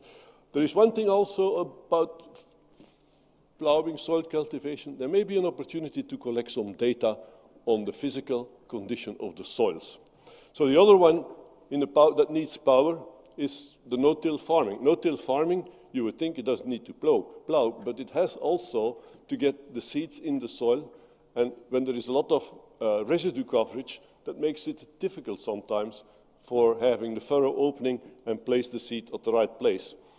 Punching is another way, and there are some other opportunities that you see when there is no coverage. You want to plant between the rows of the previous crop, but that needs accurate steering of the machine. So there's also some issues sometimes about weed control and pest control in no-till conservation. But why can't we have a look at the energy source for those power operations? So energy is getting expensive, and if you talk about Africa, the sun is everywhere. So solar traction units may be also powering, besides the plowing operations, they may also be powering some lighting, they may also help to do transportation, and it could be done when we find some good entrepreneurs that manage to use off-the-shelf available products. Electric batteries for cars or for bicycles, and they make a business development out of that. Of course, they can do that maybe in an operation where they exchange the batteries. So you have a battery exchange station. That's another business that you can start for reserving that energy. So let's now, at the end of the season, we have to harvest. And you can have the classical harvest methods or the traditional ones where you have horses or mules. You get something, at the end you get the yield per field maybe. Or you can have, these days, widely available, but maybe not cost effective. You can have a machine harvest where you can also try to do yield measurements on the go in the field. So, but yield, knowing the yield is very important, of course. It's important because you want to know that maybe in advance, so yield estimation in advance of the harvest is one possibility. There are some optical methods available, some sampling methods available, but you can also use that for your planning of storage and planning of your sales. The continuous measurements on the combine is available, or batch measurements is another thing. Yield, it's yield per area planted and not per area harvested. It tells you about the efficiency of your inputs, and you can compare it to potential yields, for example. You know how far off you are. And when you do yield measurements, when you disconnect the yield measurement from the harvest, you may be losing the information about the yield variability within the field. So it's something that we will come back on, because why would we want that? So here you have some yield variability in the field, and you know, the colors are what the colors are. So 5 is the highest yield, the yellow is the highest yield, the black is the lowest yield, and the blue is also very low. So what you have here, you have two things of information that we added to it, that we could get from the farmer. That's the previous crops that we had in those different places, because this farm field was divided in I think, 4 different crops the year before. So you see the effect there. So that's information that you can use. The other one is, hey, when you had that previous crop, so what could have happened during that crop? Did you use too many herbicides that had a long-lasting effect? Or did you have too much nitrogen that was not taken up by the previous crop, and so on? So this is the thing, information that becomes quite important in your agricultural machinery. And of course, also this tells you whether the financial profit is there. And so there are some areas in that field that you would have been better off doing nothing. Of course, this you know a little bit too late, but if you can estimate it in advance, you can make some profit from doing nothing. Of course, when we are there may have been something happening during the growing season. And this is the observation and control, where I say it's more brain power, less motor power maybe, but it is something that has to happen close to the crop, and where you can do observations in many different ways. On soils, on weeds, on crop figure, on water stress, on diseases. And of course, then you have to make decisions and execute those. Some of those are not very power intensive, but they are very important. And those activities almost go all season long. So, and then talk about weeds, because weeds is something that you always find coming back. And because they have such an impact on the drudgery and the labor force activities, and they're done mainly by women. That's the problem. So we should look really at sustainable weed management methods that avoid herbicide resistance. And it's not just machinery, it's also a management system that we have to have behind it. It's really weed scientists and machinery people that have to go together to develop those new weed control methods. Make it a flexible technology so that we can always increase our availability of tools, and that we defer the resistance to the method that we use for control. And then, of course, maybe you can also start a service in weed control, because this may become a specialized service that you can give to farmers, and maybe good jobs to do. So don't forget, a farmer doesn't have to do everything. He can have some specialized jobs done by service contractors that he finds for that. So weed control, I just want to, those pictures are a little bit, if you go to the left, these are the more traditional and I think drudgery technologies for weed control. On the right hand, maybe that's the future ones. Some of the people developing those on the right ones are in the audience, or they will be talking later. So there is something in between there. And then I just thought maybe we can have these vibrating tines as well. That's a passive weed control, but it seems to work quite a bit in ecological agriculture in Europe, and why not everywhere else? And the other one is, again, battery-powered electric weeding. And you can have this by portable tools that are available, or you can have also those two-wheel tractors that are battery-powered and that can do the weed control for yourself. Here again, batteries, charging batteries, can be done by solar stations, I would say. And this is a way to alleviate the burden on people. It's also a way to create a business that is much more interesting to do. And so you can go from here to also the larger machinery. So we said about observations, and while doing observations, you may find that there is variability in your crop. And you see also that the variability is not improving, but it's increasing. So on the right side, it's getting pretty bad. And then you start scratching your head and raising your problems. So you try to define the quantity of the variability, maybe. You say, oh, this is a large part in my field, this is not so much. But you try to analyze it, the variability, and then you do the management of variability.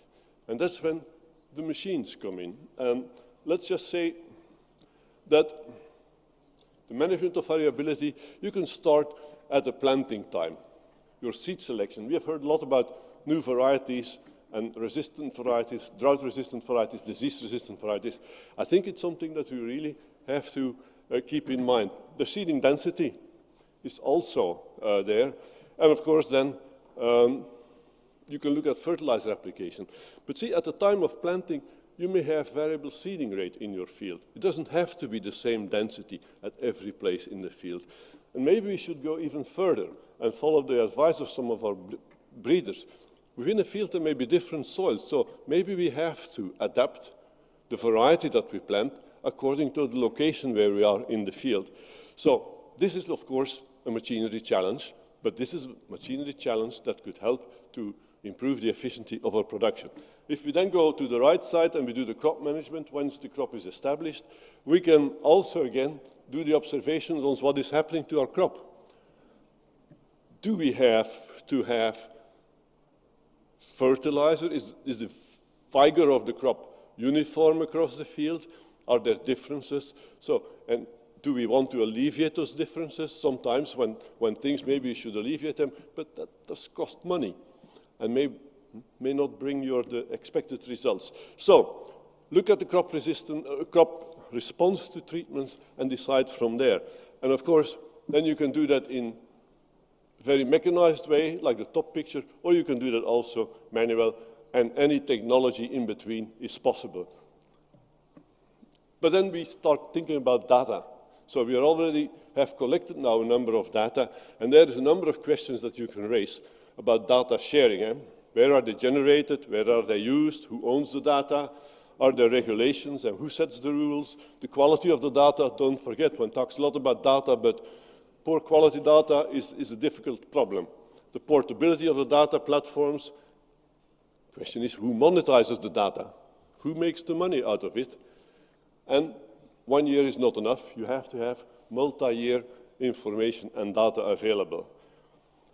And for that, to really use this, you have to have a public and private role to build and to exploit the digital opportunities in agriculture. Make sure that ICT, the internet, is available at the last mile, I would say, so that small farmers can also profit from those things. And of course, the digital devices and the digital training has to be improved. Otherwise, we won't get anywhere. And in the end, if we use digital services in agriculture, that should be at an affordable cost. If farmers cannot pay for it, they cannot use it. And of course, the ICT in analytics, artificial intelligence, and machine learning, it is there. And so I got to quit because we do precision agriculture.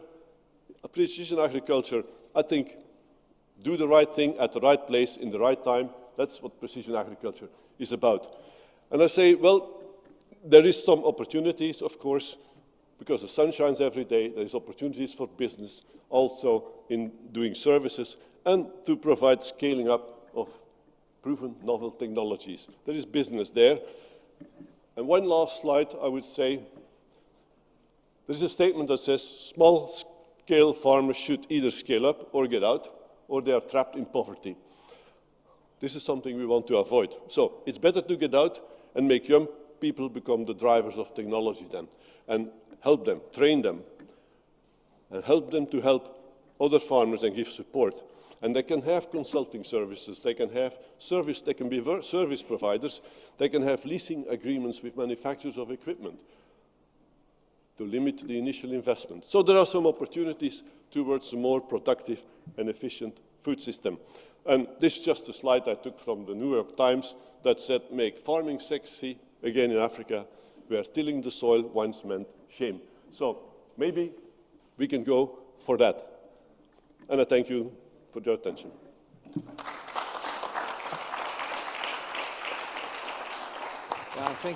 Thank you very much. As you heard in my presentation as well, mechanization is so important at different scales, also for smallholder farmers. So very good start for the sessions this week. Please, we don't have a lot of time for discussions right now here plenary. Doesn't matter, because the issues can come up when you fill in the Mentimeter. So please, in the chat, also for the people in the room here, log on, and on the chat you can see the Mentimeter. Come up with issues, discussions that you want to bring up. And we as a steering committee will also look at it. I look at the co-chair, my co-chair Beth. I think it's important that we get it all together. We share that information somehow as well with everybody. And also when speakers can answer questions, those answers can be added as well. I think that makes a lot of sense, because, you know, we are coming here to gain knowledge, to get new insights, and to also help each other to get new ideas in that sense. So the Mentimeter is on in the chat. You can still log on. What we heard this morning, I think, were 8 keynotes with big picture issues, also showing the coherence and what we do, and also the more detailed aspects like mechanization, like nutrition, like crop protection. And I saw a lot of responses in the chats here on the screen that people really appreciate it. So this was just a keynote for mechanization, but a whole session will follow. With seeds, the same, because we have a big seeds group here. We have a whole session on seeds, although there was a symposium last year, but we all think seeds are important, but also on agronomy. So we are in parallel sessions. As a steering committee, we decided to have only 2 parallel sessions. We would have liked to have no parallel sessions, but what can we do? But everything is recorded. So if you are in one parallel session and you miss the other one, then later on you can still listen in and take it on. So with this, I would like to close this morning. I think what's important that we all have to realize that we have novel approaches. You mentioned data. Other people mentioned artificial intelligence and machine learning. Many people think that it's only for Europe, US, and those places. No. We are using it, those technologies, in Africa, in Asia, with smallholder farmers. So let's also this week, use this week, that we come up with solutions, especially for those 500 million smallholder farmers that really need our support. Thank you so much. Have a great lunch, and I look forward to a great meeting. Yeah? With this, I give the floor to Xia. Okay, thank you very much, everybody here, and particularly on behalf of Secretariat, I express our thanks to our moderator, DDG Beth, and also Martin, and for excellent moderation, and also 8 speakers, I think, excellent presentation. Anyway, we will have our proceeding also, proceeding produced. This is very good, legacy for the conference. Now, there's 2 quick, important notes. Everybody, please welcome here to take a group photo and put the souvenir, and then we focus the photo in our proceeding, I promise, and show up. Second one, this evening, we have 6 to 8, we have reception, and then it's conform the DG and the DDG batch. So many people will be there, and we reserved 200 people. Please invite more people get in there. Otherwise, the food waste. Yeah, it's important for you to show up, please. Yeah. Now come here for photo.